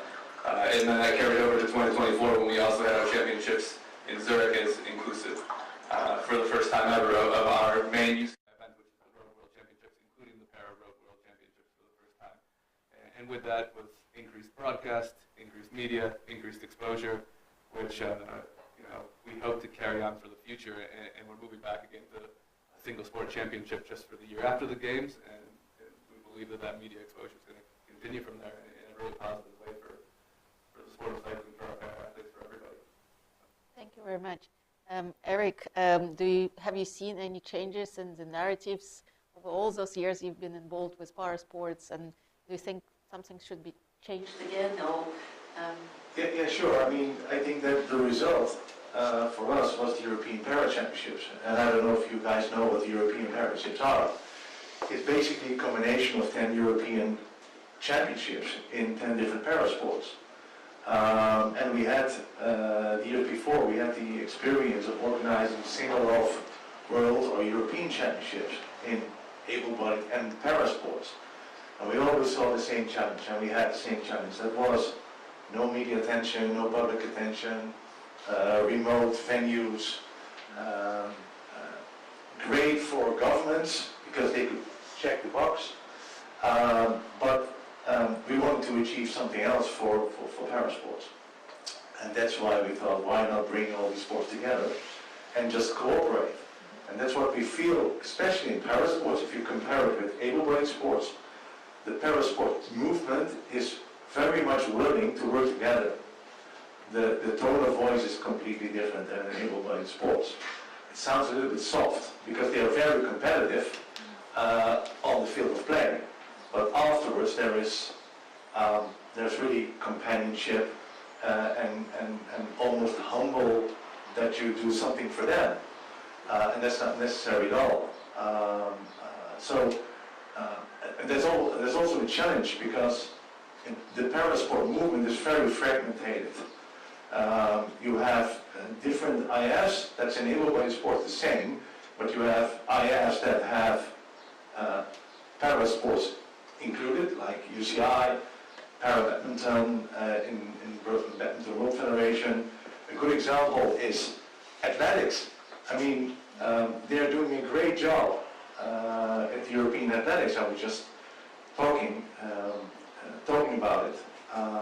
But para-athletics is not with European athletics. It's with somewhere at the IBC. And then you have sport-specific, para-sport-specific IS like Boccia or the IPSA sports. A lot of different organizations, and that sometimes it makes it difficult to have everybody in the room and to work on the same objective. So that's also a challenge and a potential threat, I think. But I think if we work together more often, we can achieve more.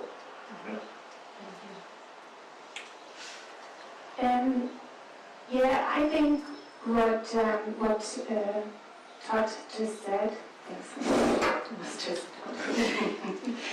And so you have, for example, the Olympics, then you have the whole machinery going on for 4 weeks. And then you have a 2 weeks break, and then you have the Paralympics. And everyone is talking about how inclusive Paralympics is and so on, but it's not because it's excluded. So there should be an Olympic or Olympics, and it should be together. Because then it's inclusion. But yeah, to be included, you need everyone to be included. So you need the able-bodied person, you need the person with disabilities. So, and it's the same like with what Mariona told before with the sports club. So you have to have it in the sports club, and it's a bottom-up and a top-down approach. If the Olympic, if it's still okay not to have all the games together, it's still okay to have it everywhere not together. And this is something I think should change. That I don't know how, I don't have a solution, but you can also profit from it. You know, you have all the media already there, what you said before. I think it was great in Zurich that you did it. It was I think a little bit exhausting because to find the circles and stuff like that got a little bit exhausting, but this is something I think should change, definitely, and this would be inclusive. It's not inclusive at the moment. Thank you very much. Just before we move to the next question, I wanted to remind you, everyone, that we have a QR code on the screen. If you have questions for our speakers, please scan the QR code, and then I'll get it on the really cool iPad, and then I can ask the questions to the speakers after we finish our panel. So now I would love to move to our next question. And since we're talking a lot about combining Olympic and Paralympic sports, it would be really interesting to know actually what role technology can play in maybe connecting Paralympic and Olympic sport, or maybe what role technology can play in changing the narratives of parasports overall, because, well, it's 2025 now, and it's very different to how it was even 5 years ago, as Sophia was saying during her keynote speech. So what do you think, what types of technology and how exactly it could change the narrative of the parasport? Yeah, so we used in Rotterdam, we created a chip for wheelchairs to actually track the English word, pushes. Yeah, the pushes and the speed, and to create new data, and we developed the graphics for it, and so then you really see how heavy it is and how hard it is for athletes.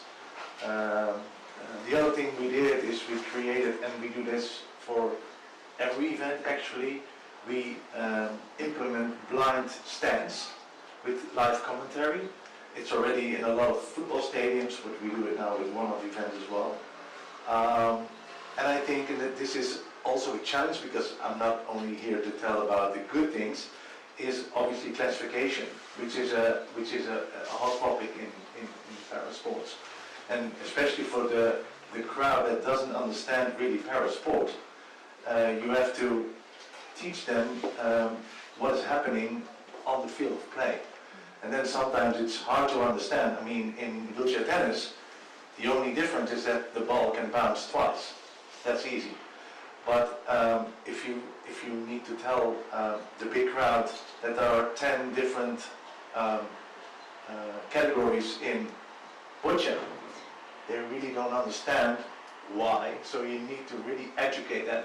It's not a bad or a good thing, but you need to educate them, because otherwise nobody will understand what's happening on the field of play. Oh, I don't know. Go. No, I think it's okay. Oh. No. I mean, what Eric said is obviously for us at the Paralympics or any Paralympic competition, there's obviously the categories. That's a real challenge for the audience and for people to understand. I mean, even for myself, I don't know all of them. I know mine, it's called T63. T is for track and field, 6 is for amputee, and 3 is like the height of the amputation. Because obviously for us, like, we will never run against a blind person or a wheelchair. And even in amputations, there is different categories. So imagine, like, for the 100 meters at the Paralympics, there's like 100, I mean, I maybe exaggerated 100 meters, but there's a lot. Then in the Olympics, you see 100 meters women and 100 meters men, and then it's done. For us, it's not like that, so it's a real challenge for the audience. I mean, I looked at the Paralympics for France and the UK at the TV broadcasting, and they did an amazing job where they showed a figurine and they showed like the amputation, the level of it, and they explained the categories. And I think that's huge for the audience and people to understand actually what it is, because obviously, like, blind people, like, they don't understand, like, sometimes if they run with like a guide or without it, so they're confused. I mean, even me, sometimes I'm confused, so don't worry about it.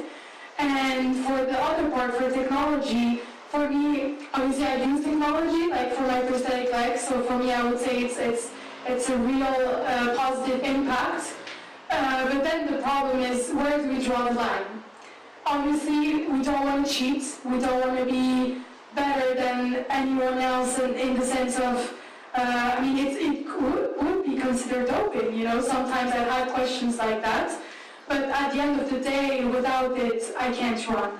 We can't compete, we can't train.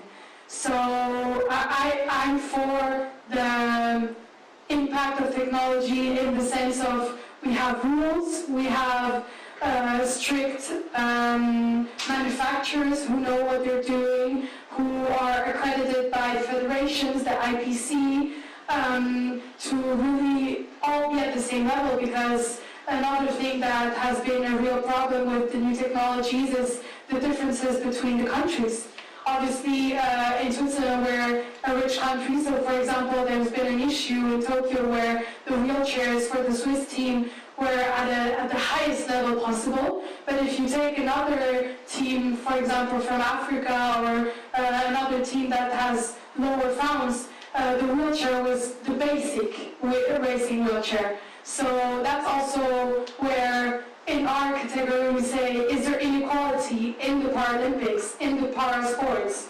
And I think for that we have to really make rules and really apply where we can all be equal, because then again, you can see a Marcel who wins all the titles with the best technology ever, and then another athlete who has not access to that technology, unfortunately.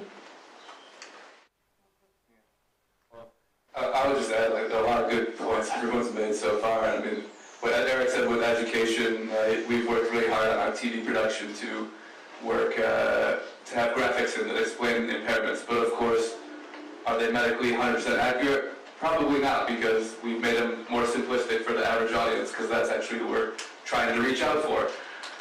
So it's been a unique challenge, and every year we kind of adjust that a little bit, I think, because it's working to perfection, and we're only 2 to 3 years into that project, if I'm honest. From the other technology, kind of continuing to broadcast, the cycling being, at least road cycling being an outdoor sport, 4G, 5G cameras have changed our life completely, because we can broadcast such a smaller economic footprint, I guess, than before. And it's not cheap still, but it's significantly cheaper than what it used to be, and so that's what we're doing.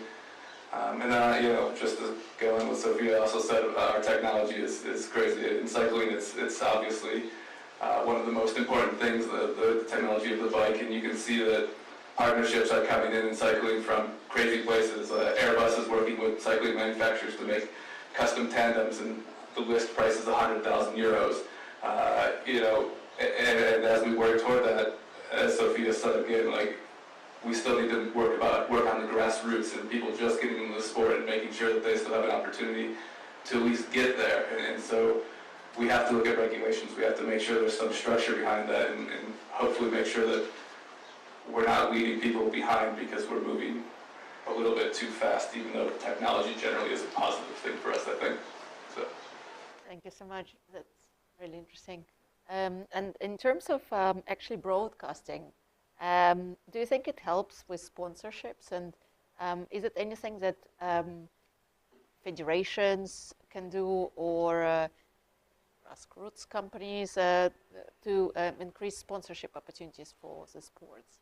Or maybe it is something that you've done in the past that helped you to secure more partnerships with brands? I mean, you don't have sponsors without visibility, and so broadcast is a pretty critical element. So being able to make it easier to do, cheaper to do, of course, is a key aspect of parasport. I mean, the partnering that we did with our events helped to share resources and, of course, give additional opportunities to it. I think we're at that breaking point now. Like, I know Eric's working on some things like this too, and you know, parasport isn't the only thing that's struggling every 4 years to get visibility and to have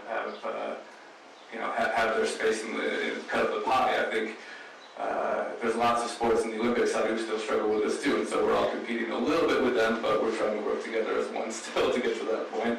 And affordability, opportunity, just growing from there is probably the key to then build sponsorships off of there, and there is interest and it is growing for sure. And it's also a little bit the chicken and the egg story, obviously, because I think it all starts with grassroots, but therefore you need also role models, and for a role model you need exposure. And therefore you need good events, because otherwise the broadcaster is not interested at all. So obviously we need broadcast, we need exposure. We also did a partnership with TikTok in Rotterdam, which creates, the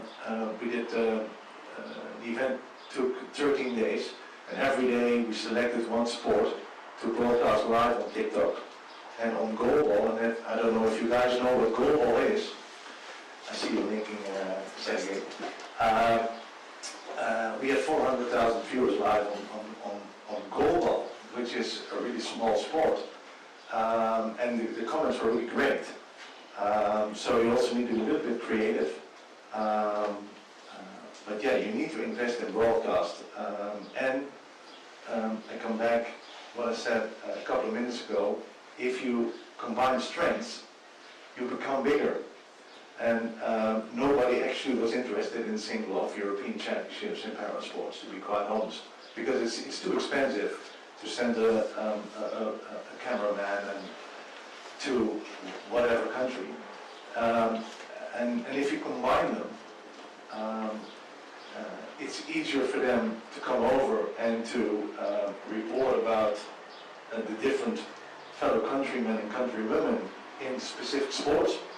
And you become more important for a partner like EBU, so the European Broadcasting Union, because they have to do something. And now you deliver a good product, and then you can create exposure, which also makes it easier for people like an athlete to create even more sponsorship for her or himself. So it's a little bit a snowball that we need to push a little bit harder. So for broadcasting, so when we did the first Cyberthon in 2016, SF, so the Swiss German Air, yes, and they made a whole day. They were doing the whole broadcasting. They were producing the event. They didn't want to do that in 2020. So, but we already had partners who insisted of the broadcasting, of course. So what we needed to do in 2020, we needed to pay for our own production. So we needed to find a broadcaster and to create the whole TV show by ourselves, so that SAF or SRG can just take the signal or EBU. So, and then we had COVID, and then we had to come up with a new version of a TV production, what we did. We created our own live streams. We did the whole production by ourselves just to create the visibility for our sponsors and for the research teams and the people with disabilities. But that is so much money you have to spend. I mean, we were lucky that we had funding from ETH Zurich and or that were ETH Zurich. But if you are a profit or commercially dependent association or something, this is really hard. So you really need something or a broadcaster to do it. So this is one thing that is a main issue for parasports. And again, you need some connection to other things that you can profit or cross-profit from. Thank you very much. And the next question is kind of related to this one as well. But what partnerships that you've activated already in the past that you think were very successful in the parasports, or maybe you've heard about some examples in other sports and you would like to share with? So maybe Sophie, you know something that you saw, and maybe partnerships between an athlete and the brand, and then we can get on to the partnerships between the companies and corporations. Can I just add a little thing on broadcasting? So for me, just a little experience I had in Tokyo. Obviously there was COVID, so RTS and SRF, or the live broadcasting for Switzerland, we're really struggling. I mean, it's far, it's expensive, and let's be honest, Paralympics are less interesting than Olympics for those broadcasting because it's really expensive.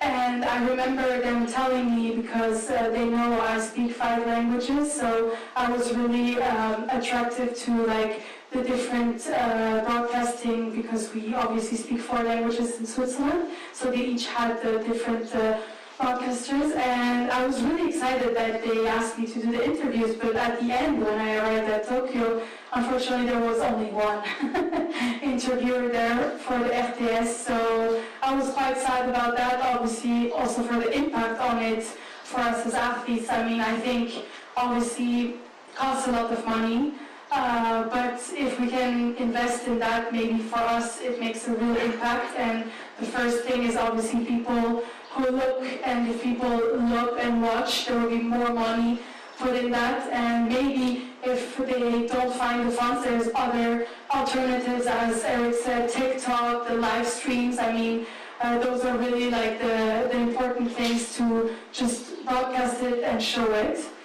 And for the other, can you repeat it? Sorry. About partnerships? Yes. So partnerships, I mean, for me, the big partnerships I saw are, for example, L'Oreal with one of the athletes called Bebe Vio. She's an Italian Paralympic fencer. She's amazing. She's 4 times amputee, so quite rich, like both arms and legs, so imagine. And she's a real, like, for me, she's one of the biggest role models in the Paralympics. And for me, like, big brands like L'Oreal, who showcase someone as amputee who usually in society would be seen as not pretty or not normal, and is broadcasted with L'Oreal, one of the biggest brands for cosmetic and beauty, and shown as, wow, she's an amazing woman, she's beautiful, she's out there, she's being also shown in social media, in the media, and can really impact. I mean, for me as a woman, it was really impactful, and I think about children and young girls, and even Sophia as a young girl, I would have never imagined seeing myself beautiful with a prosthetic leg and with a disability. So I think those partnerships are really important for us as para-athletes. Thank you. Sure. Well, I mean, other partnerships that have been successful, I think, probably the most famous para-athlete right now, the most marketable, I think, would be Marcel Hu. He's probably out there as one of the best. He's named the Swiss Silver Bullet, but I remember his Allianz sticker everywhere, basically, from all my time. So that one certainly has hit. And Allianz certainly has been a pretty big partner of parasport overall, I think. There's other places like Toyota, being American, I think they were one of the first people ever to do a Super Bowl commercial that focused on parasport as well, and only parasport. You know, the curious case is that was kind of just a one-off. Where does it go from there? How do they carry it off? And certainly, Toyota has been a big partner of parasports overall historically, but now they've left the IOC, they've left the IBC, and so what their next thing is, and I know they're working on things, but I don't think it's super out there yet. And then, yeah, just more on an athlete side, I think successful partnerships, so similar to that. I mean, you know, we'll see where it goes with the legacy from Paris and France, but we have a cyclist, Marie Patiguet, who was sponsored by Dior, and certainly they made her the face of kind of the marketing product from the Paris side. They did things for the Olympics and the Paralympics, of course, and that was pretty successful, and I think she was one of the better stories overall from her advocacy for para-athletes, but also LGBTQ rights and things in Paris. That was just fantastic, and I think it was a really home run for Dior there too. So. Thank you. Would you like to add? I think we just heard that the Swiss Wheelchair Open. I think it's important that we, from an event perspective, because that's where I'm from and coming from, I think it's important that for us as an organizer, the event itself is a goal.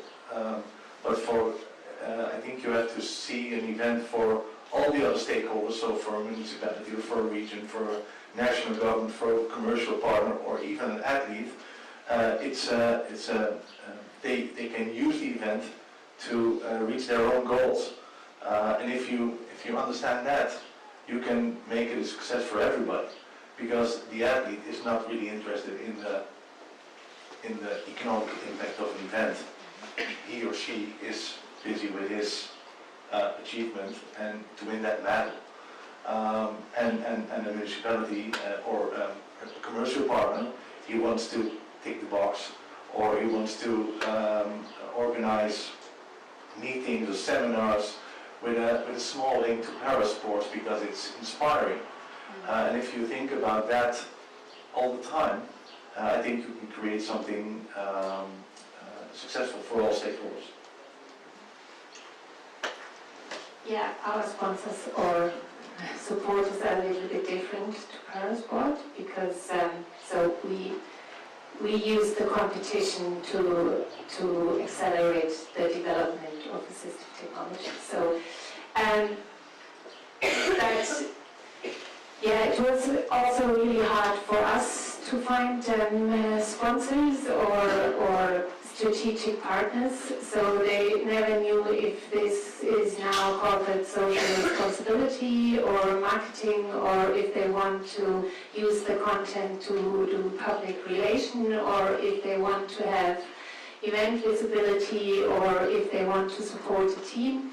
So most of the time they got so much in struggle, so what they want to support that they didn't support in the end. This was really hard for us. Yeah. Thank you very much. And I think another really interesting topic in the partnerships kind of side is how to make them long-term, how to make them actually strategic partners, as you said, rather than just one-off sponsors. Do you have any views or comments from your experience? What would make partnerships more like a long-term partnership rather than a one-off event sponsorship, or one season of a athletic sponsorship? Who would like to? I can start from our perspective. And so, of course, because of the technology, we had, for example, Maxim Motors as one of our main sponsors, because for them it's interesting to sell their motors to the technicians. Or we had the Swiss Paraplegic Foundation to support us because for obvious reasons. And what they used, and I think that is also a possibility for the parasport, is that they use this fascination about the technology and how that works, and how you can be what you can do or what in future you could do. So when I can use you as an example, you participated with your daily Ottobock prosthesis, which is one of the best prostheses in the world, which you said before only a few people in the world can buy and use. And it's still not good, because, as you said, if I don't charge it overnight, I don't have a leg the next day. So, and this is something sponsors or strategic partner can use, that they support tech for good, or that they tell the stories. And what we did was not telling only about the technology, but also raise awareness about the disability. So we really explained the disability. What does it mean when I don't have a knee? Because it's much easier, and that's not, it's still challenging, to have a prosthesis below the knee than above the knee. Because to rebuild a knee, or to use a knee with a prosthesis, I think you know better than I, how this is very, very challenging. And for every person it's different, because you have different types of the amputees. So this is just leg prosthesis. You have a million different disabilities. So this is something sponsors or strategic partners or long-term partners who really can use, not in a way that informs people. And I think if you go one step back, you have the challenges Sophia was talking about are reflected in daily life of people with disabilities, because you don't only have the technology in sports, you have the technology in everyday life to support you. So you need it every day to live your life, to be independent, and to work, to go to school, to go to sport. And I think this is something you can take also from parasport to talk about it. And I think Sebastian said it with the multiplicators. You can be an ambassador for it, and your company can be it.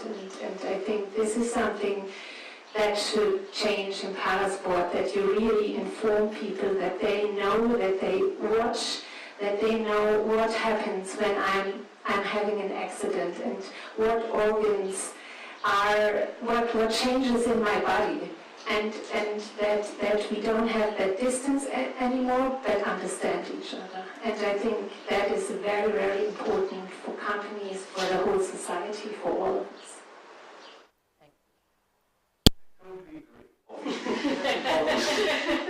But guys, 15% of the world population has a disability. There was a campaign of IPC, we are the 15. So we are all the same, a disability or not. And I have a disability as well, but you cannot see it. I was a little bit nervous before we started this conversation. But 15% of the world population, so this means it's a big market share also for companies like Coca-Cola or car manufacturers, or, of course, the first reaction of people is sponsorship. We have to go to Ottobock, or we have to go to whatever medical repair service. But that's such a small niche market. I don't think we can find the big money there. I think we can find the money with the big companies. But then we have to work together, obviously. I'm coming back to what I said earlier on. Ottobock is also the sponsor of our event, and they're doing a great job. And they make the event better. They create a customer journey for the athlete, and if the athlete is happy, he communicates in a happy way and in a good way about the event, and that's what we want as an event organizer. But in the end, new money needs to come in parasport, in the parasport world, in the parasport movement, and the new money is not coming from the Ottoboks of this world, I think. So I think there is a job for us all to see if we can make it happen, to attract more global brands into parasports. I'll go. I mean, yeah, creativity, thinking differently for sure is probably one of the keys. I think you can think of it as opportunities, and you know, there's probably two parts to it. Like, I can give an example from the UCI. One of our sponsors is Shimano, and they are, you know, bicycle parts manufacturer, wheels, things like that, and they provide neutral service for us at the championships as well.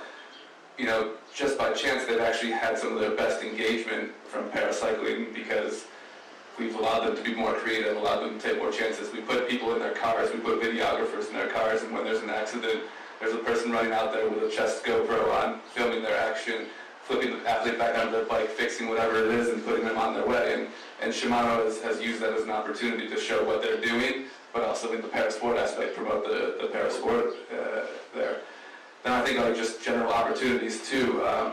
You know, there's bigger reach with parasport potentially because at the UCI we're at 101 world championships per year, and so we have the ability. It's a lot, and there's challenges with that too, but there's opportunities, and so maybe to attract that new money that Eric's talking about, organizations, companies maybe don't invest big sums into one person or into one event, but they can use those different opportunities of those 101 world champions to reach out to the key markets and put a little bit into each area that of course goes to the athlete, then goes to the region, and can build some national pride in those athletes who are world champions or who are performing quite highly at their level in each one of those nations. And so providing a more targeted approach to that sponsorship, which is still one big, say, X brand, but reaches out with different people and different opportunities where it makes sense in the world too. And of course that hopefully trickles down to the athlete as well too, which is our goal as well. So. Yes, thank you so much. And I actually wanted to add to this point, just from the agency perspective as well, that we really struggle with, and I really struggle finding brands who would want to invest in parasports. And most of communications that I see now is that people say, well, what is the KPI? What is a KPI? What financially I will gain from it? So, and without the broadcast on most of the sports, it's a little bit difficult to show the KPIs. But all the stats that I started this panel with, that 65% engagement from Gen Z, 23% more purchase intent when seeing a parasports commercial, it's actually really compelling data. And what we found as an agency that works with brands, when you start communicating to brands, is trying to explain to them that, well, you don't need to go big straight away. You don't have to invest hundreds of thousands straight away, but you can do a little pilot program. Little pilot program will not hurt your budget straight away. You can invest whatever you can spare, 5K, 10K, 15K, 30 for somebody, and then you see whether it works or not. That's what we started doing with women's sports, because the agency Mata works with women's sports as well. And that's how, for example, recently we did a campaign with Clinique and women rugby. It was a grassroots initiative, and they really liked it. And now they're doing it on a world scale. So started from UK, now doing a world scale. So I think, and I hope with parasports we can try to do something similar and try to inspire brands like Shimano or some maybe not specific sport brands, but maybe Coca-Cola or maybe other brands to invest in smaller competitions and then just see what they potentially can gain from a small competition and see whether they're going to see the results and some KPIs with media exposure, and hopefully it will encourage more people to invest in parasports because it should start somewhere. It should. So sorry, just sidetracking. And another question that I wanted to ask, and we kind of talked about it already, is not only about streaming but also other technologies. But is it anything that we can see from the fan engagement as well that would be potentially helping with parasports?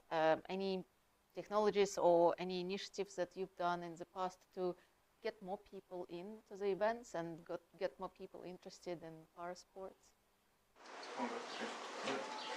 Yeah, well, what we did, not only the European Para Championship, but I'm coming back on that because what we did there is that we just sold tickets for €5 or €7.50, I can't even remember, and that people were able to just hop from one sport to the other. And I know athletics is a big sport, one of the big five. I think wheelchair basketball is also one of them. And there were big crowds. But at Boccia or at Goalball, some smaller sports in the para movement, nobody knew them actually, at least not in the Netherlands. And now people had the opportunity during a break in wheelchair basketball to go and support the Dutch team or the Spanish team or the Portuguese team. And they really, the reaction we got was that they were thinking it was great to see, for them, a relatively new sport and to support it in the future. We also worked with a ticket company already for, I think, 10 or 12 years to create and develop a database of people who are interested in para-sport. Not only people with a disability that love para-sport, but also able-bodied people that love para-sport. So a couple of weeks ago we did, as a single-off event, the European Wheelchair Rugby Championships in The Hague. And we already see that people from the European Para Championships in 2023 visit this event because we can target them and so we can create a sort of a big target group that's interested in para sports, which is great. So yeah, maybe that's an example. Yeah, what we did so for people that so we had kind of two competitions, one online. It's a little bit hard to explain. It takes a long time, but yeah, we had online a multi-hub competition and a hall event hall. So what we did was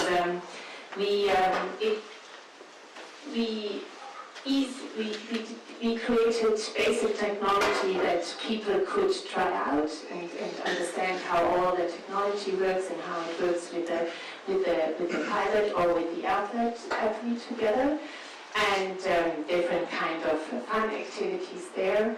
And so because all the disciplines we have in the Cyberphone are quite, as you said, also in the parasport, quite hard to explain, and the rules are hard to explain, and what kind of technology it is. And we created an AI for a low latency stream, is it called? So that you have a website you can visit in different languages, in sign language and also in audio description. And you have the TV stream with the co-commentator and commentator in almost real time in the hall, that you can get all the explanation what is going on the different competitions, what the technology is, what the pilot is doing, who is, and you can just listen to it. This is what we did, and it's accessible also for people with hearing impairments and for blind people. That's very interesting. Thank you.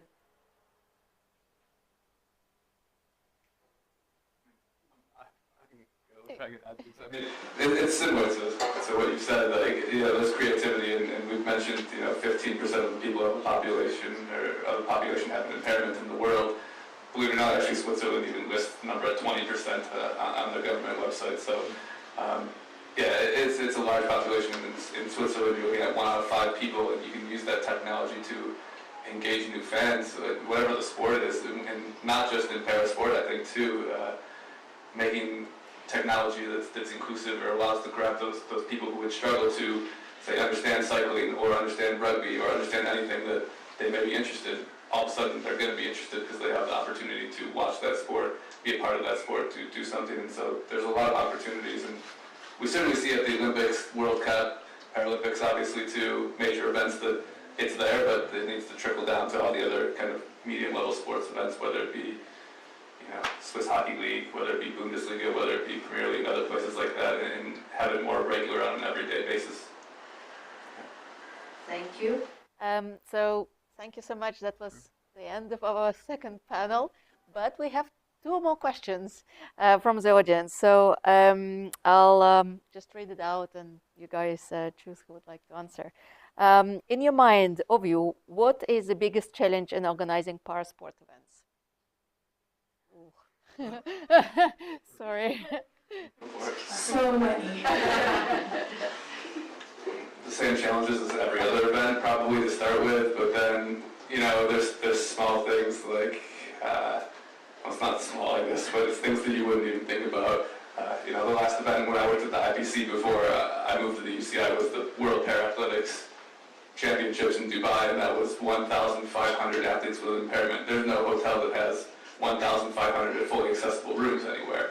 And that's just counting athletes. That's not counting their coaches, team officials, anyone else who goes with them at that level.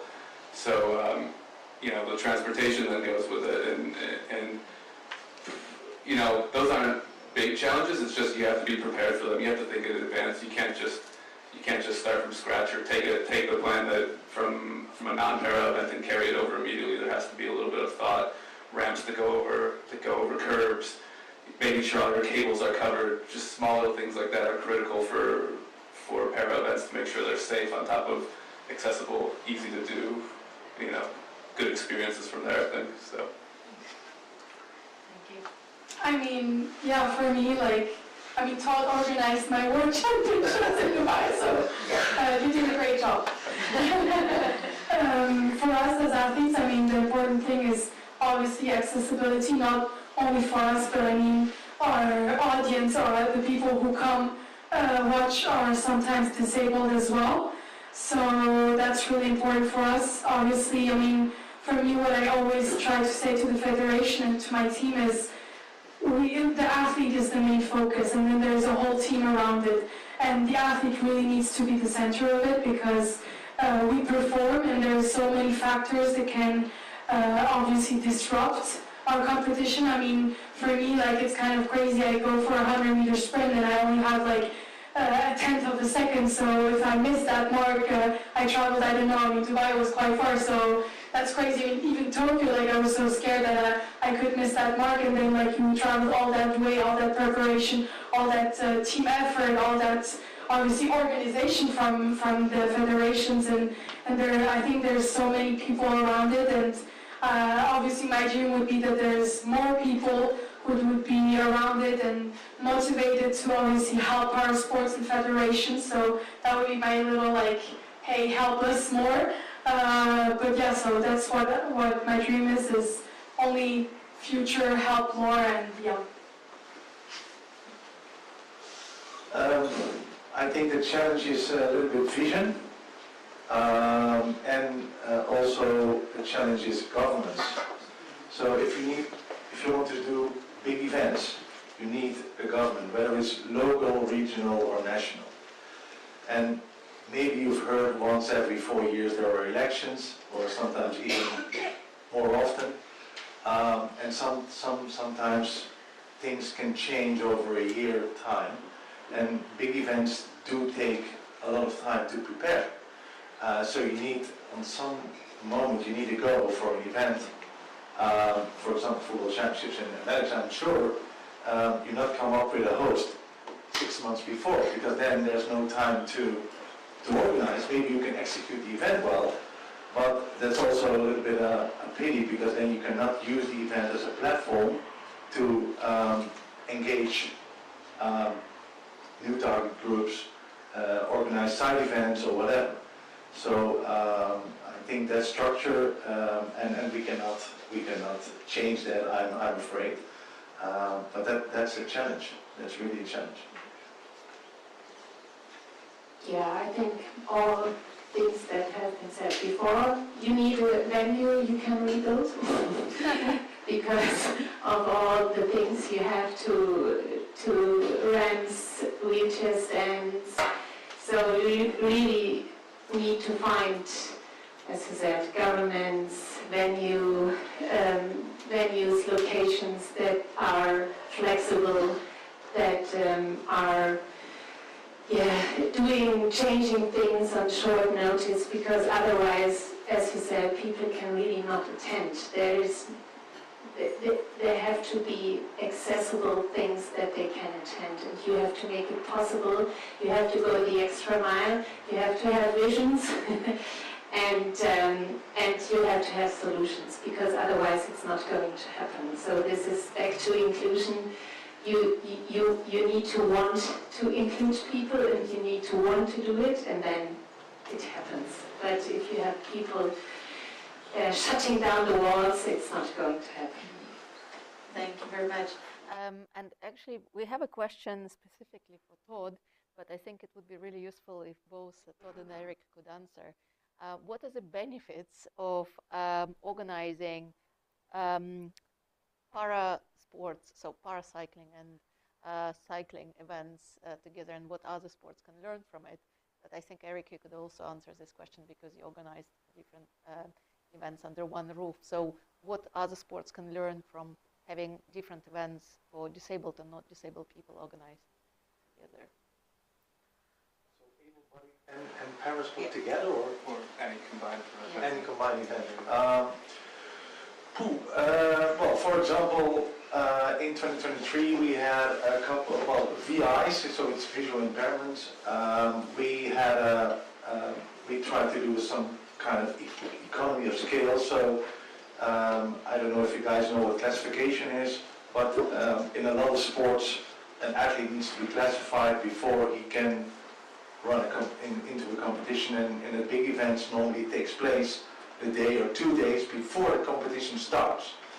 So an IF sends classifiers, and we try to have classifiers. So then you need in blind sports like goalball or even archery. There's also a VI category.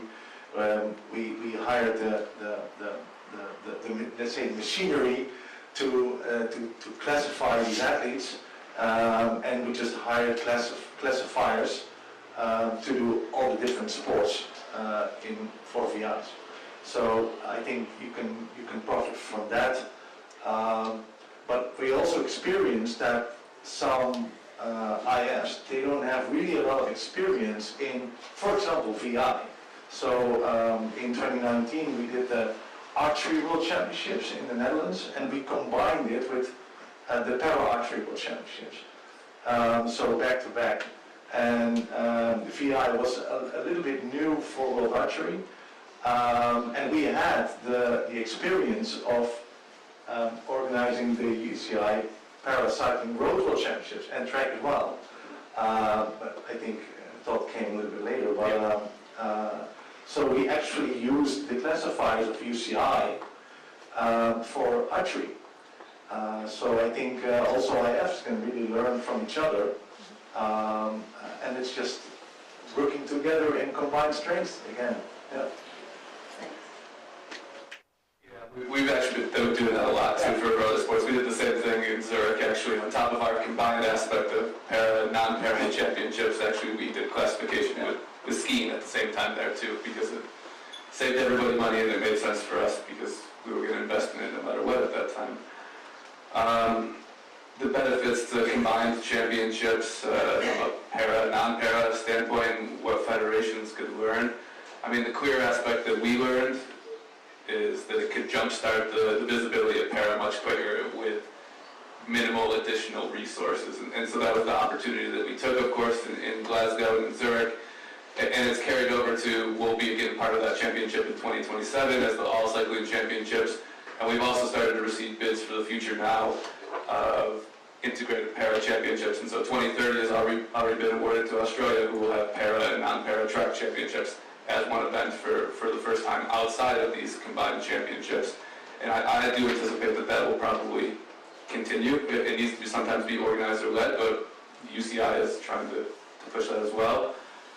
So that's an opportunity for federations too. I don't know if it's the best every single time. Every federation probably needs to look at their own goals and strategy and what it may be, because I've done para athletics in the past too, and certainly a single sport championship in athletics in London in 2017 was selling 30 to 40,000 tickets every night, was being broadcast on Channel 4 and many other. We had roughly 30 nations who were taking live coverage, another 80 or so nations who were taking clips and things. And so, every probably federation has to look where the benefits, where the negatives, where the positives are, and make sure that they're maximizing the resources, of course, too. But if you have nothing in a federation, it certainly is an opportunity to jumpstart that really fast if you want to use that opportunity, definitely. Thank you so much. Working together always better than working in solo. So that was the end of our panel 2. Big applause for our amazing speakers. Thank you.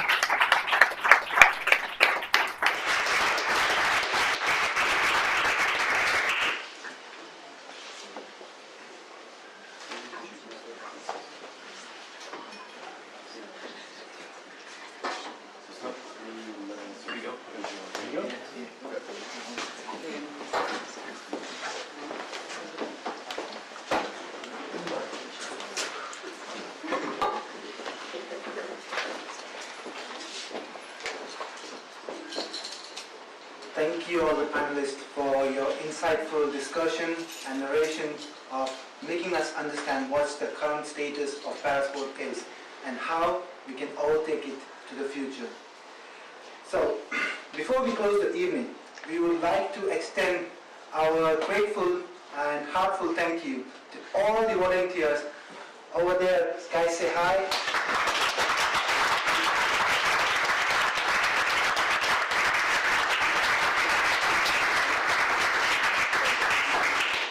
They have been working on this event and the campaign for the last 9 months, other than the masters that we are doing. So it's have been quite challenging, but it's good.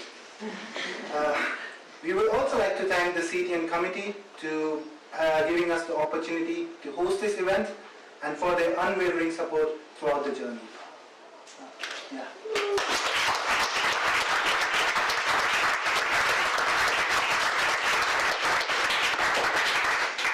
Another thank you to all the speakers, panelists, and our moderator Marina for sharing their knowledge, experience, and your powerful stories. A big thank you to Fizu and Yunil for providing us the space tonight to host this event, and to all the partners for their support and continued support for the future.